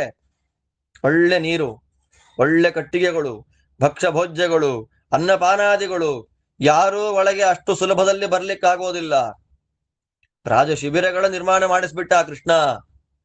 ಸಿಕ್ಕಾಪಟ್ಟೆ ಸಂಬಳ ಕೊಟ್ಟು ತಂದಿದ್ರಂತೆ. ಪಾಪ ಯುದ್ಧಕ್ಕಾಗಿ ಬಂದಿದ್ದಾರೆ, ಯುದ್ಧಕ್ಕೆ ಸಪೋರ್ಟ್ ಮಾಡ್ಲಿಕ್ಕಾಗಿ ಬಂದಿದ್ದಾರೆ. ಯಾವಾಗ ಸಾಯ್ತಾರೋ ಗೊತ್ತಿಲ್ಲ. ಶಿಲ್ಪಿಗಳು ಸಿಕ್ಕಾಪಟ್ಟೆ ಬಹುವೇತನಾಹ ಅಂತಾರೆ, ತುಂಬಾ ಸಂಬಳ ಕೊಟ್ಟು ಕರೆಸಿದ್ದಾರೆ ಅವ್ರನ್ನ. ಮತ್ತೆ ಎಲ್ಲ ಐಟಮ್ಸ್, ಫಸ್ಟ್ ಏಡ್ ಕಿಟ್ಟೆ ಮೊದಲಾದ ಎಲ್ಲ ಪದಾರ್ಥಗಳನ್ನ ರೆಡಿ ಮಾಡಿಟ್ಟುಕೊಂಡು ಬಂದಂತಹ ಡಾಕ್ಟರ್ಸ್ ಇದ್ದಾರೆ. ರಾತ್ರಿ ಪುರಾಣ ಪ್ರವಚನ ಮಾಡಲಿಕ್ಕೆ ಶಾಸ್ತ್ರ ಪಂಡಿತರಿದ್ದಾರೆ. ನೋಡಿ, ಇವತ್ತು ನಮ್ಮ ಸೈನ್ಯದಲ್ಲಿದೆ, ಇಂಡಿಯನ್ ಮಿಲಿಟರಿನಲ್ಲಿ ಶಾಸ್ತ್ರ ಅಧ್ಯಯನ ಮಾಡಿದವರು ಅಂತಿಮನ ಮಾಡಿರ್ತಾರೆ. ಅವರಿಗೆಲ್ಲ ಶಾಸ್ತ್ರದ ಬೋಧನೆ ಮಾಡಬೇಕು ಅಂತ.